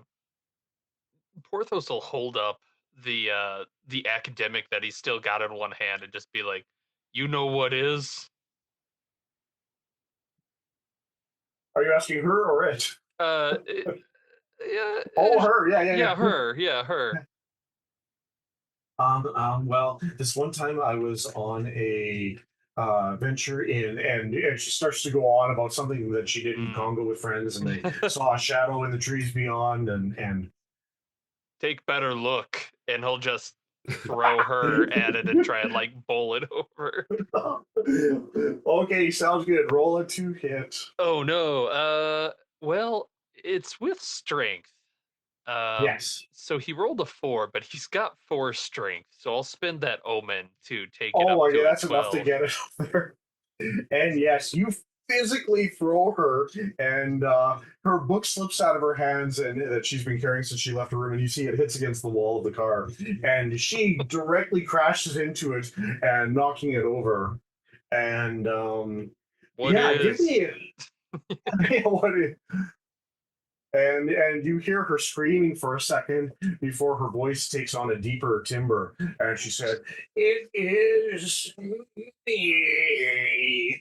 And you see the thing slowly stagger back up to standing with her body half absorbed by it and Oh hanging from it, no. and it's twisting her Oh head no. around to stare at you guys as it moves forward. Did, Oh did no, that the did that thing consequences. really did that thing really seem to be affected by the cold or not? No, it doesn't seem to be really. It's So that was just an but act. Okay. Ethan, give me a d6 of damage for it, though. I am still 2. okay. That was good. Mm. And it and Sheila are flipping towards you. You can see bits of the purple have fastened onto her and are slowly twisting and absorbing her body into it. It's, no, no, and he's like, Sheila it, drop book. it is hungry. She answers you at last, Oh. and No. It's over. so I see Nathan is 1, or Porthos is 1, Ira's 2, 3, 4. I'm gonna have it attack, and I rolled a 2, so it goes for Ira, who exploded its first head. As it lumbers up, it climbs, it almost does a full charge towards you, as if trying to catch you in itself as well. I'm gonna have you give a agility roll. It's gonna be DC 12 to get out of its way. You probably don't want it to get you. This Probably. 14. 14. Okay, that is perfect. And you go to the side, perhaps down between a couple of the chairs in the car as it staggers past and comes to a stop. Second round, it's back to you guys. Yeah, I'm not touching that thing with my bare hands, so I'm gonna continue to go to town with the cane. Yeah. Okay, yeah. Give me a roll. All right, that's a 15 plus my strength of 4, so that's a 19. So that's gonna be a Nice. Yes, that sure D4. is. That's a 4. Nice. 4. And is that now count as first drawn again? No, No, okay. Yeah, it's okay. because I Sounds good. attempted an attack last turn. Oh, of course, yeah. Sorry, last round you did. Okay, sorry. Okay, sounds good. So no bleed on that. Who's next? Porthos will go and just like this thing's shambling forward. He goes up and grabs the book, drop book, and Oh yeah, just hold on. take a hit Whacks at out with them. it. Oh, it does do bleed. Oh, Oh, does it? So yeah, when Yeah. the sword cane is drawn, other 1d4 otherwise. So when you're just using like The as a cane normal version. cane. Yeah. Yeah. Okay. So that makes sense. That makes sense to me. Sounds good. Sounds good. No, messed up. Yeah, I This- messed up on one of my rolls. Then like any board game, somehow the players always rolled great, even though Yeah, the odds yeah. are against them. That is an adjusted 20 on mine, so The Oh, book Jesus. that she was holding just smacks into her. Okay, well, how much do you think a book's gonna do? I'm gonna guess a D4 maybe. Yeah, that's a good improvised Sound about object right, roll. yeah. That seems to be Let's 4 see. damage. So 4 damage, yeah. That's okay. With that, you smack it with the book, and you hear a little echo of Sheila's voice, still her voice, but it has a lower tone underneath it that's talking at the same time. Say, hey, I love that book. As she takes 2 steps backwards, staggering. Randall or Ira, you get the feeling you could finish this thing off. Okay. All right, put this back in range again. All right.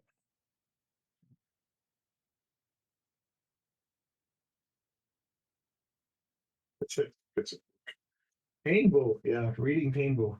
15 minus 2, that's 13. Oh, that'll hit, yes. Okay, so we do the 1 die. Oh, It's 18 gotta be points of like damage. thunder. What? 18 damage? It had, I rolled it. You said 2d6, 2 dice yeah. 6. Plus yeah, 6. Plus yeah, six. yeah, yeah, yeah. It had So I 2 rolled HP 6, left. 6 plus a 6. So it's overkill. You see unfortunately you see poor Sheila's head pop, and between the blood and brains coming out of it, you see gollops of purple ichor splat as well. Sorry, I'm using the word ichor a lot today, but and Ichor-rich environment. an ichor-rich environment on this train, and it slumps to the ground, and everyone just stares at the conglomeration of the Arctic traveler and Sheila in a pile of guts. Well then. How's To the Randall conductor, Thank you. this was that's what those goddamn things were. I was curious as to what they were, what they looked like, because I only saw them in man form. But I'm reloading. I think Yeah, two's the reloading. match. Good idea. But yeah. need Yeah. book? I'm holding up this How- gore-stained book. Can I take the book and look at it? Because I have as Yeah, we're absolutely. going, I don't know how long it takes to inspect the book. Yeah, absolutely. So you begin inspecting that as you guys start moving to the next car. Ira is reloading. Mr. Gray and Porthos, anything you guys are doing? And I think I'm mentally preparing myself for something that would haunt me from my past. yes, Nice. good insight. I like it. Yes. Porthos Wow. is not. He's just like, okay, they said next cabin, on the way, Captain. No thoughts, empty head. Yep. Literally, maybe. Maybe. So yeah, as you come into the next train car, and yeah, you appear to have stepped into another library, and you hear the sounds of crowds yelling from outside. These are ancient books. This is an ancient place, and Dr. Gray was right to steel himself, because perhaps if there are any memories that are painful for that creature, it's I these hate ones. crowds. There's roars outside. Tear it down! Tear it down! No. Destroy it all! No, not again. I smell the burning of torches, Yeah. the clamoring of an angry mob. They're at the doors. You can hear doors to your left and right banging, and again, you remember you're on a train. This can't possibly be, but at the same time, it's happening, and you can hear the doors beginning to buckle as they're slammed against. Oh, you're muted, Ira. I'm still going to try to push a piece of furniture against one of the doors. Yeah, perfect. Okay, so you're beginning to barricade and set up.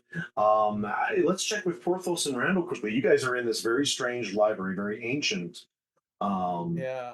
People You guys- probably aren't even speaking English. Yeah. Yeah, probably not. Yeah, the three of you you can understand the emotion behind the words. Certainly, Porthos has heard versions of those sounds before. Yeah, this is very familiar. My nightmare. This me. No, my nightmare.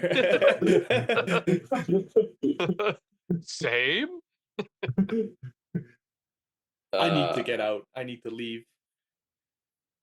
Yeah, yeah. If none of the books look like anything that we can read, or like they're all in an ancient tongue or something, right? Yes. Yeah. Yeah. I think I just need to flee at top speed. So I'm gonna turn into a fat mosquito and fucking zip. I Because love I it. will Yes. I will use a spell. Use a spell. Okay, Oh. sounds good. Yes, it is wear the dog skin. There is one where I turn into a bat, but I'm gonna reskin that into a big ass mosquito. Oh, I love it. Absolutely sick. Yeah. It's DR8 presence check, but I have a minus 5 to the DR because I did have some blood. Oh, Just a 3. that's nothing for you. Yeah. Yeah, I made it. Yeah, perfect. And yeah, the rest of you behold this transformation. You hear the doctor swearing under his breath, and Bob the Moonshiner just stands gawking at you as the rest of you hear this high pitched, and yeah, and you're zipping through. Yep, I'll leave it. Yeah. Gotta get to the door. Follow A window bug. follow bug. Ira, you feel the doors push again as you're holding a small table and some chairs you've moved over to it. I'm going to have you roll strength as the people of this ancient metropolis are trying to force their way in. By the way, I was trying to jam it underneath the Yeah, perfect. Yeah, lock. yeah. I mean, underneath the handle. Okay. Yeah, I'm probably perfect. not gonna pass that. So I'm gonna get ready to jump. So let's see here. So strength. I want to. Okay, so it's better than nothing. 17 plus 2. Okay. Guess I did hold it. Oh, you hold it, and you hear from the other side of behind you. You hear it smashes through, and you can see a dark night outside, where with just millions of different lights lit up, and angry faces screaming in the darkness. Um, I am going to have Randall and Porthos make an agility check as you see bottles full of flaming liquid are being thrown in. You can see that torches are being thrown in. Nice. And how did 20 adjusted. I failed. you fail? Okay, one of them catches on your back, and you feel your coat lights up on fire. I am going to have you take 2 damage as you feel it beginning to scorch your skin. You can feel that your outer your professor's coat is ablaze. Give me one quick second here. I just dropped my own D20 on the floor. Wait, I got it on here. Randall, no. Fire It burns. bad. Yeah. Okay, the doctor quickly ducks under and after the bug, and scurries ahead through the library.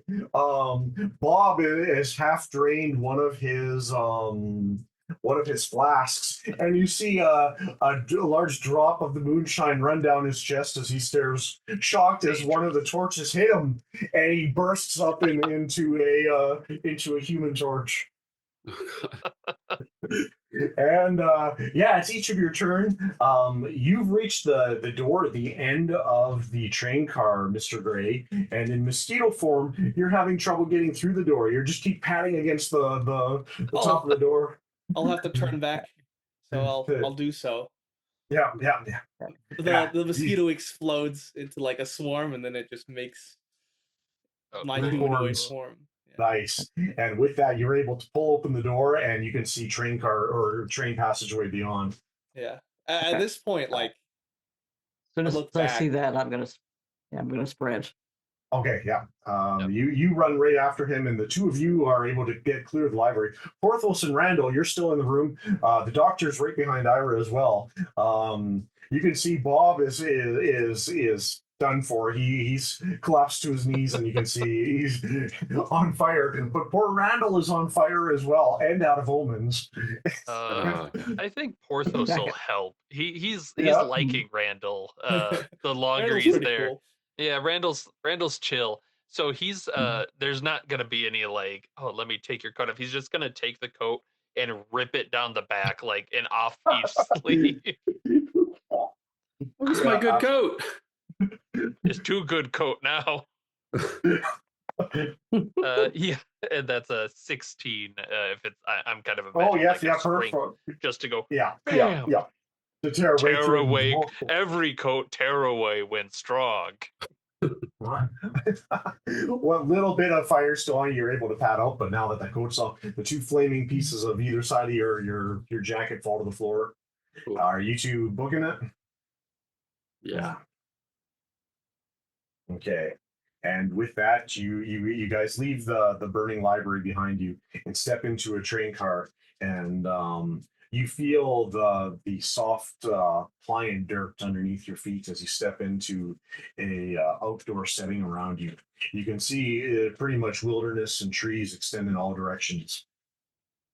And there's no sign of where to go or what to. It's night. It's dark, but there's the four of you plus the doctor. Ooh, nice place. Suppose, which way do we go? What? Stay here. Mother's land. This is your memory. He's looking around. Take us Yes. to the mother. Oh, okay. And he'll like start to slosh through like a swamp portion of this. Uh, and I think at this is the point you can start seeing like there's all these other bodies just face down in the water, and one of them is absolutely Porthos. is just there. Oh, glorious! I love it. Yeah. Yes, and Yeah, he'll find like one of those mangrove trees where the roots are yeah. kind of in the water, and he'll go, his mother.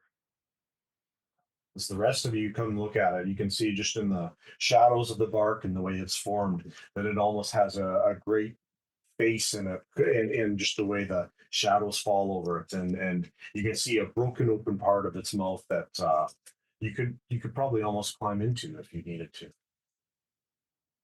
Pains only little time is like crawl into it, and it's like squeezing on it.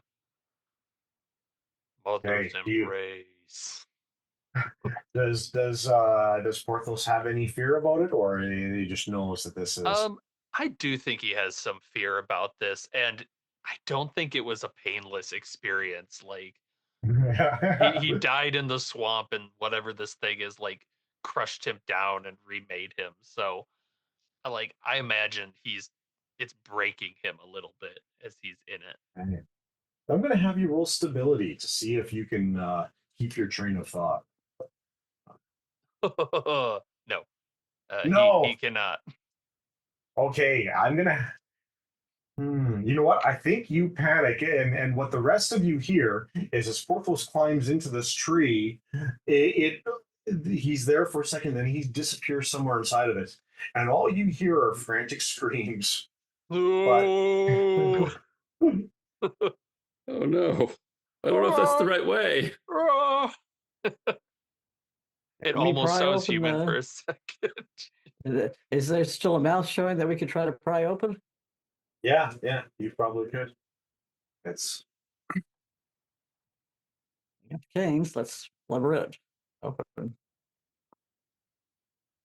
watch okay. out for branches. One by one, you're able to slowly, each at a time, enter it, and the experience is like nothing you've ever felt before. Possibly, Mr. Gray has had his share of different experiences of pain before, but for Randall, Ira, and Dr. Fernie, it's something unbelievable as you feel its teeth gnash down on you and gnaw you and chew you, and everything that happens lasts only a second, yet it feels like eternity before you realize that you're standing next to Porthos in one of the things leading on to a next room, and you get the feeling that. You're somewhere very close to the front of the train now. You can hear the sound of the engine moving quite heavily. Porthos is just like weeping. Oh, Absolutely. I will put a hand on your shoulder. Friend, Friend. let's get off this train. Yes, let's. That was quite heartwarming. You two. Oh, they're angry. Leave train now. And he's just pushing against the door. Yeah, Porthos. and the door gives and opens, and you step into another larger train car. You can see this one is well appointed. It is specifically a train car, and you can see going through the windows now. You can see outside as a landscape. You can see in the distance as a ruined city, and the only really defining feature that you can make out is a giant, like theater shell in front of it. But otherwise, you see just empty and twisted buildings that in the distance as the train moves past it. Standing in front of you, wearing a a uniform very similar to the creatures working back in the dining car and the lobby, you see a man who is wearing the conductor's cap. He as well or maybe he has a slightly mustache and beard and looks very official. You can see a whistle hanging around his neck, and he says, "Greetings. Welcome, travelers. Have you been enjoying your time aboard the Chthonian Express?" Well, Sir, I don't believe I remember purchasing a ticket to this train. Ah, yes, we had to switch a few cars out during the midnight stop, but well, welcome aboard anyway. Soon we will reach our destination in the underworlds. uh, You all make lovely food for the elder creatures. Yeah, I now didn't we sign were up to be told on that the we could food talk to car. you about early disembarkation. Ah, yes, absolutely. See the great thing waiting for you, you see, doesn't actually care if you are living or dead.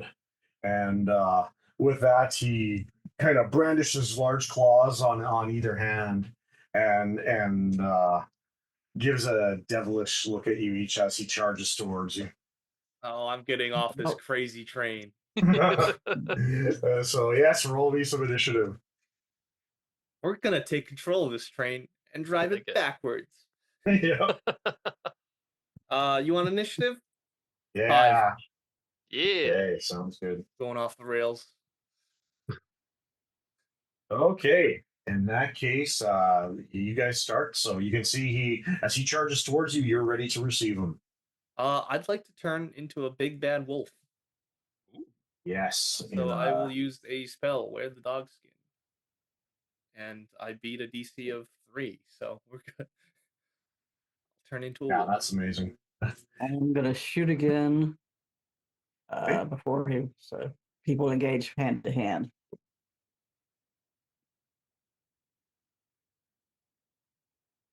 Does 12 make it? Yep, 12 makes it. Okay, all right.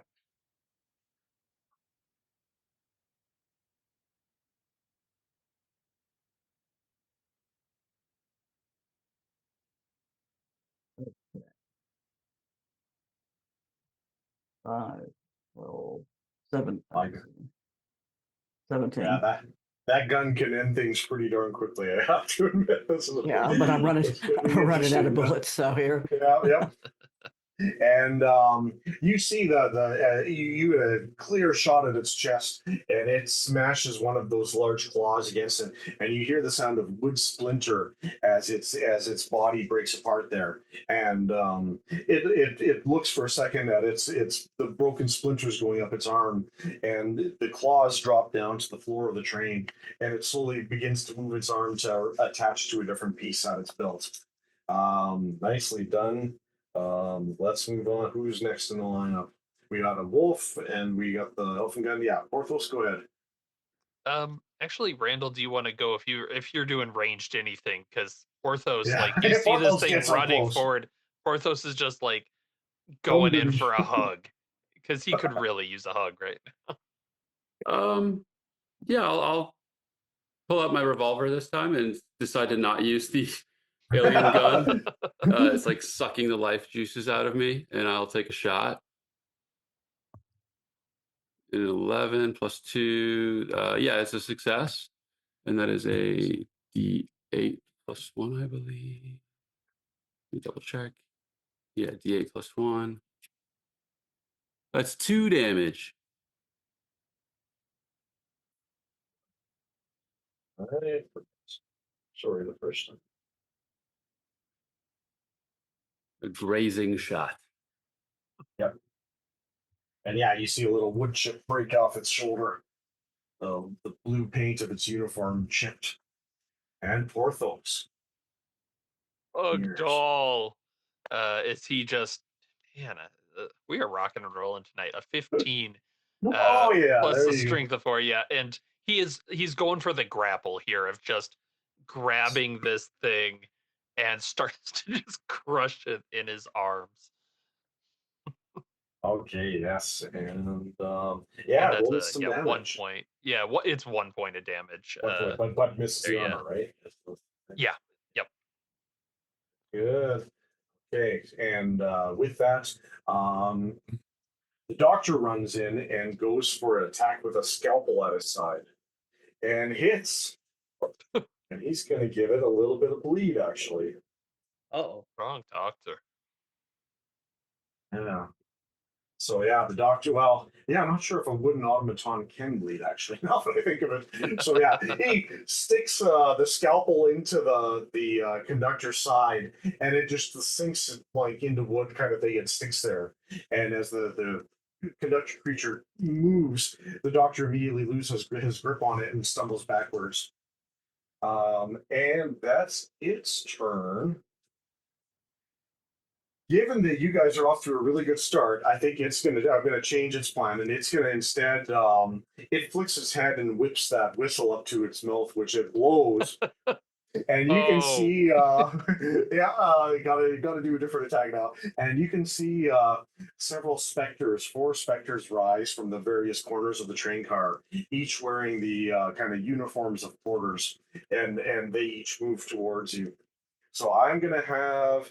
I don't think they're gonna bother with the doctor, so they go for one for each of you. So I'll have each of you roll an agility roll to avoid being hit by one of the specters.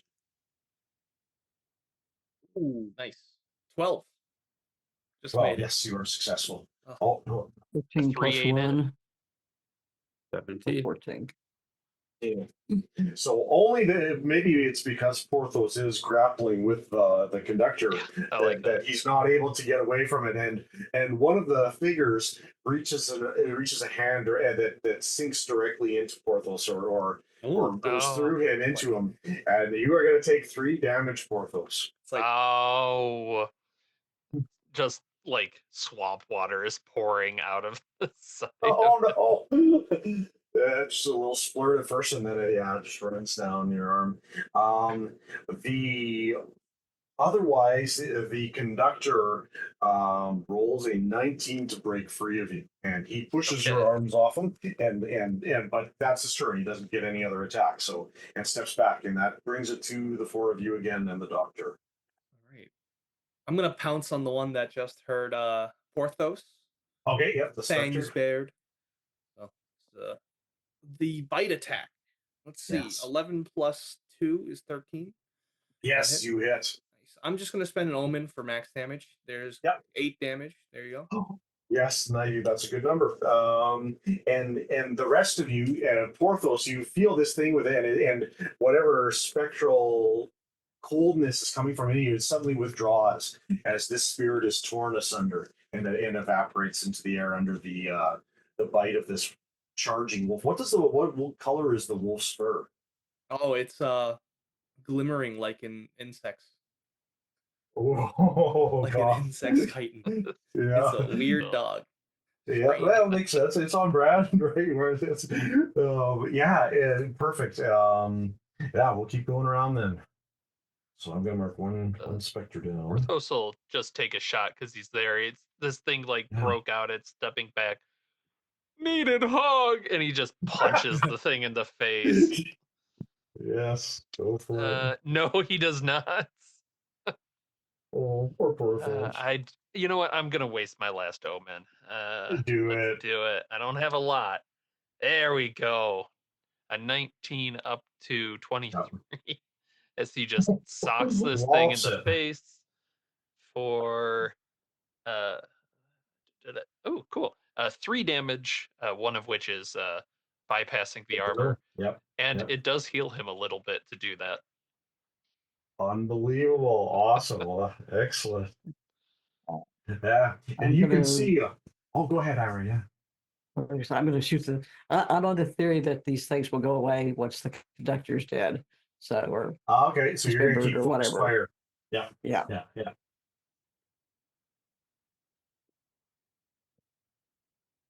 Yeah. Okay. Omen. That off of there. So 2 left.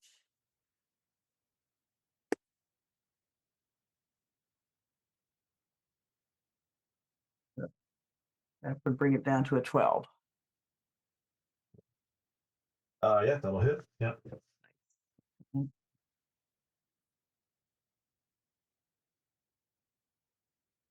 Really am going to use this 10 dice for this one. Okay. 8, 13. 13. Okay. I'm really. That's. Two.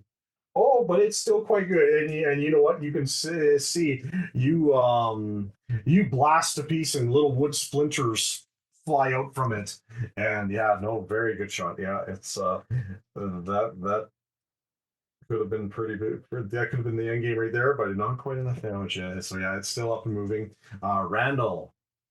How many of the little ghost specters are there? There's 3 specters left. You can see the giant wolf beside you tore one of the giant insectoid wolf tore one of them apart, and the 3 others are just moving around trying to. The one that was on Porthos, there's still one quite near you trying to attack you.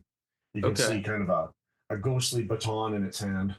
I suppose I will draw my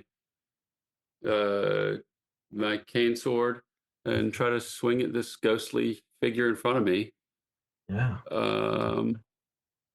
That's not a success. I rolled a 4. Okay, no, it misses. And yeah, you take a swing at it, and you know what? We'll say the doctor follows behind you, and he goes for it and passes through it and misses completely. Like, oh. Yeah. Oh damn, we're all gonna die. And so that does leave 3 of them left. Yeah, one of them goes for the doctor and yeah, gets a modified 20. And I'll take the hit yeah. from him. Will you? Okay, okay. So you can see the doctor you can see that ghostly hand reach out for his head. This would literally be the end, and the wolf, yeah, takes a hit. It is gonna be 4 damage, and yeah, you feel Man's best the friend over here. chill spread I'll through you. take it. I'll take it. Nice. Okay, Easy. and so then I'll switch back to you guys, of course, rolling. So there are 2 left. And that was for the doctor. So let's have Ira roll a defense as you turn to focus specifically on the conductor. So this ghost is moving in a U. Hey, 17. Holy smokes! Yes, and you're able to sidestep it just as it takes a swipe with its chilling. You can just feel the coldness pass by you as it reaches for you. And I think lastly, we will have Porthos roll as one of the remaining specters is still trying to help its boss out. Okay, that one was all right. 16. Nice, and again, you're able to dodge it. Now the conductor. Yeah, that's the one I don't know about. That's the conductor. He's been pretty damaged. I think we're going to put him at 1 attack again. He's got all of Porthos right in front of him, so he's just going to take a swipe with wooden claws at you. So yes, give me a. All right, I spoke too soon. A 16 again. Nice. Oh my! I'm like literally rolling the dice here. I'm like, oh yeah, here comes the D8, baby. No. It's gonna be lights out. No, and Porthos live. Porthos live, and it's all of your turns again. You don't give hug. Okay. You don't give hug. Now, the question is, do I pull the cane or do I try to reload? I think the elephant gun's pretty slow to reload. Oh boy. 2 actions, so cane. 2 cane. actions. Okay, Yeah, all right. it's a all right, cane no. eat cane world. All right, sword cane. Hey,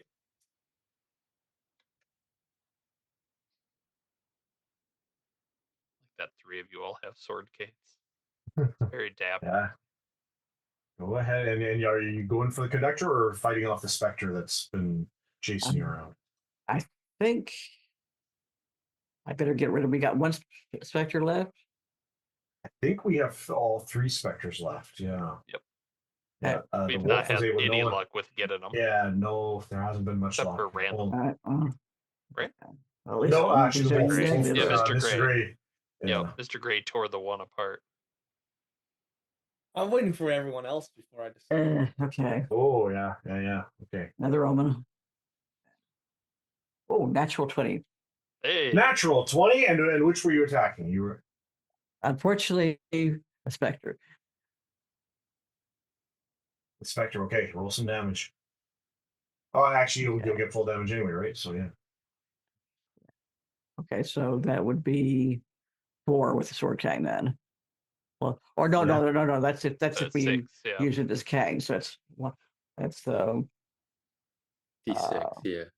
D6 plus what is it? One it's bleed. D6. Bleed, yeah, bleed. 1 bleed. Yeah, D6 plus bleed. Okay, all right.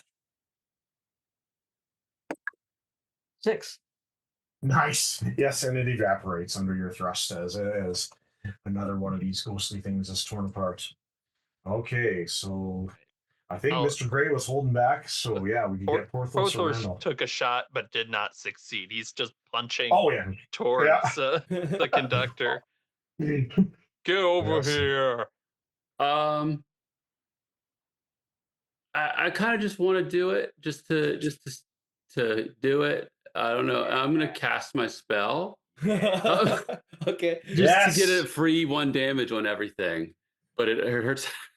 So I'm gonna roll. Let me see. I think I have a bonus on One. how to roll it. You know how to turn it off. Well, Just jump off the train. yeah, This exactly. will hurt less. I have -2 DR to resist that. So I believe it's easier for me to cast it. So I rolled a 15. Got it. Yeah. So everything, as I start just kind of chanting, Randall's chanting these arcane words, and as the words continue, and shit just starts like leaching out. You can see like the color and the life draining out of things around him. And everybody, I don't think there's a save for it. Let me check. I don't think there's any kind of roll. I think it's just instant 1 Does armor HP do damage. anything? Or- Oh. Let me check what it says. Stability DR11. Plants and creatures in your vicinity lose 1 HP at the start of every minute until you end the spell's effect. It doesn't say anything about armor.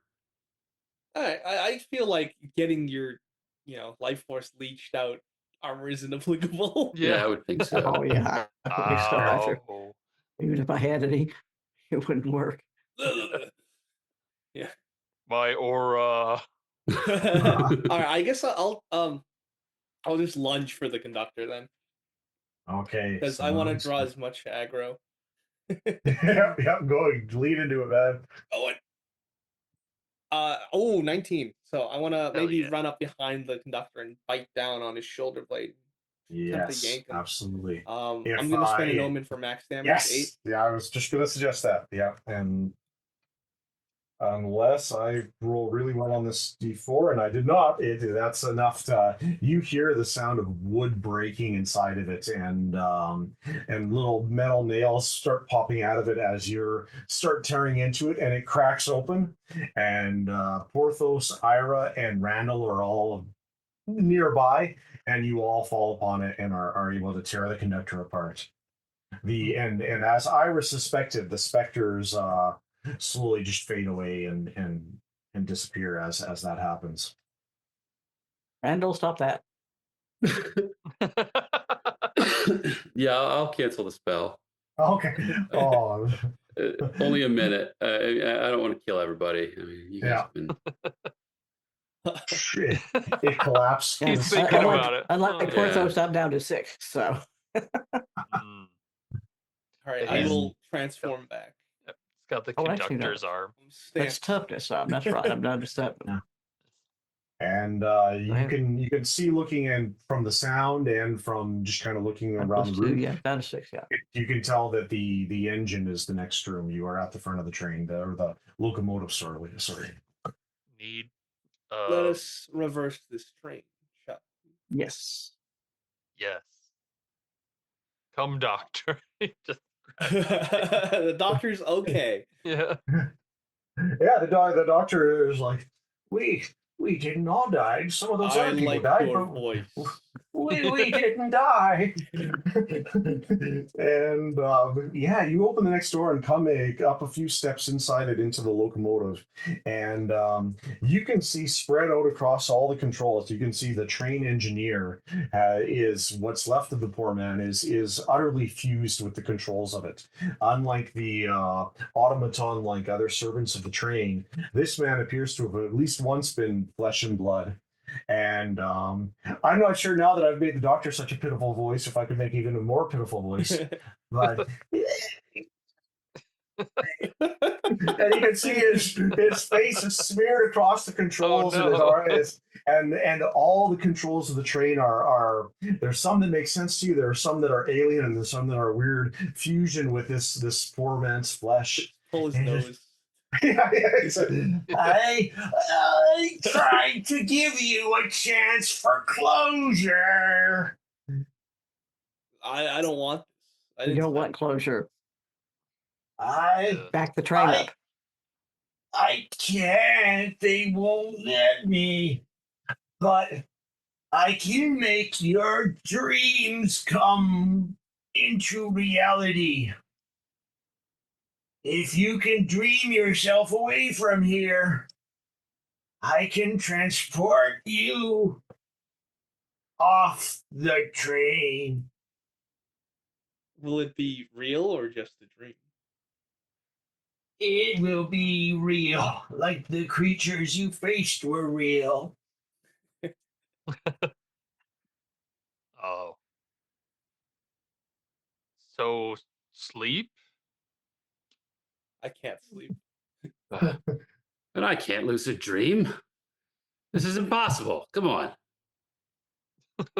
How do we make ourselves dream? You must sleep before we reach the entrance to the underworld. We're near. Someone's gonna have to knock me out. Porthos just cracks his knuckles. Knock out? Can you slow this train down? How long before we get to the underworld? I can try, but it hurts. I know, You hear the grinding of gears underneath it as the train shakes. Mm-hmm. Well, I've made this route many times. I wonder if that moonshine blast the guy gave me. Yeah, you have it on that could knock me. alcohol poisoning. Yeah. Blackout. All right. Oh well, we got a doctor. You feel yourself get very lightheaded, Ira, and to slowly let yourself down to the floor of the locomotive, and yeah, you are able to slip into unconsciousness if you choose. Porthos, I want to adventure with you. Okay. All right. Memorize this address. Imagine it in your head. Yes, he's got like a little business card. Yes. Night, night, Mr. Gray. He'll just conk you. And Mr. Gray slumps to the floor of the train, and it's only Randall and Porthos left now. Randall. I don't think I need your assistance, Porthos. I think I may be able to sleep on my own, hopefully. I'll attempt. Okay. see you on flip side. And Porthos will just go up to like the metal front of this the cabin and just go Kong. A dull reverberation go out from it, and a slight smile crosses Porthos' face as he crumples to the floor. Okay, and as Randall, you try to relax yourself, and you feel your mind drifting, and the exhaustion of the night catch up to you. The four of you are lost in this darkness of thought. So each of you, Mr. Gray had told Porthos an address to imagine, and as each of you try to cling to that, the nightmares of your past and everything. I guess, you know what? Let me ask you this: do any of you think that you have overcome your demons throughout this, or do you think you've learned? No, no. Porthos is in the same boat he No. was before. Has No, anyone? Porthos still heard it. Yeah. Yeah. Oh, Randall's nodding. Randall's feeling okay. I, Okay. I feel okay. I think I overcame my fears. I blast. We killed that thing, and it Yeah. might not be the real thing, but we Yeah. killed it, and I Yeah. realized I can fight back against these bastards. And if they Okay. find me, they Suddenly, find me. I'll take them out. Nice. How about Ira? suddenly, the need to go to strange places by the house doesn't seem quite so necessary. There's lots of strange things apparently out here. Wow. Yeah, absolutely it is. So, Okay, so I think for Ira and Randall right away, you two are in, and I'll ask what you picture in a minute. But in the meantime, I'm going to quickly turn to Mr. Gray. How about you? Do you think that Mr. Gray has changed in any of this? Oh, you're muted. Sorry, Alex. It could go either way, because on Yeah. one hand, like he just ran away from it, like he did before, but also on the other Yeah. hand, like he knows what he's capable of, and he's confident that he can get away over and over again. Okay. So Okay. Yeah, that that I can live with that for sure. Okay. So what that's going to mean is that the three of you are able to focus a destination in mind. For Porthos, though, we're going to require a stability roll. And Ooh. this stability roll is going to determine whether your nightmares surge back up, and the engineer transports you to a place of your nightmares, or this guy's I got would no omens. an adjusted 0. oh no, and you think Mhm. on the address that Mr. Gray told you, and you think of the Mhm. numbers and the words before slowly one of those numbers pulls away from the other and disappears, and then another one pulls away and disappears, and soon the whole thing is lost, and No. you're thinking about the swamp again, you're thinking about the woods again, and you feel the swamp water starting to push into your mouth and fill your chest cavity. Mother, no. As he sinks into this nightmare again. And and I'm not even sure necessarily what that will mean. Perhaps there is a way for Mr. Gray to still find Porthos in the world or the others, but Join us next time. I like it. Mr. Gray, when you open your eyes, you are in the place you were dreaming. Presumably, it is that address. And what Yeah, is that address? it's nighttime. And it's just a nice bookshop which I've purchased from a real estate agent a long time ago. Nice, yeah, and you can see that it's like I see got the shelves Pacific all around Ocean, you. Oh, I like it. Yes, Ah. and you hear the soothing swell of waves against the beach. and now And I will wait for for Mr. Porthos, my friend. to arrive. Yeah. And with that, we'll change the camera to Ira. Ira, where do you wake up when you I open your wake eyes? up in the remains of the now overgrown garden that was outside the library window. And Oh then my I go gosh. to go two streets over and one down the block, and where I know I can always catch a cab and go home. Nice. Awesome. Yep. And you can see that in the city everything is right again, and there seems to be no marks or nothing left of that train ride behind. That's you still have your elephant gun beside you though. Yeah, oh yeah, Uh, it's slung over my shoulder. Yeah, and we'll switch over to Randall. Where do you awaken when your eyes open? I will put the coat over it though. Randall is gonna awaken in the campus library at Cthork Borg University, Yeah. and just looking at some occult tomes, doing his research. Yeah. And as you do so, you realize that that feeling of being hunted, that feeling of being chased, is gone now. Feels good. Yeah. And perhaps we'll slowly fade to black as we look at a vista of the swamp, and as we have a murky color, and suddenly a hand bursts from the water of the swamp, and that's where we'll go to black. All right, thank you so much, everyone. Awesome. Yeah, thanks. Yes. Cool. Thanks for running, Mike. That was very fun. That My was so fun. pleasure. Then Yes, that was great. awesome. We'll wrap up. Thanks for watching another Cthork Borg actual play on the RPG Reanimators. Till next time. Bye. Later. Thanks for listening. Be sure to check out the RPG Reanimators podcast for horror scenario reviews, interviews, gaming discussions, and more.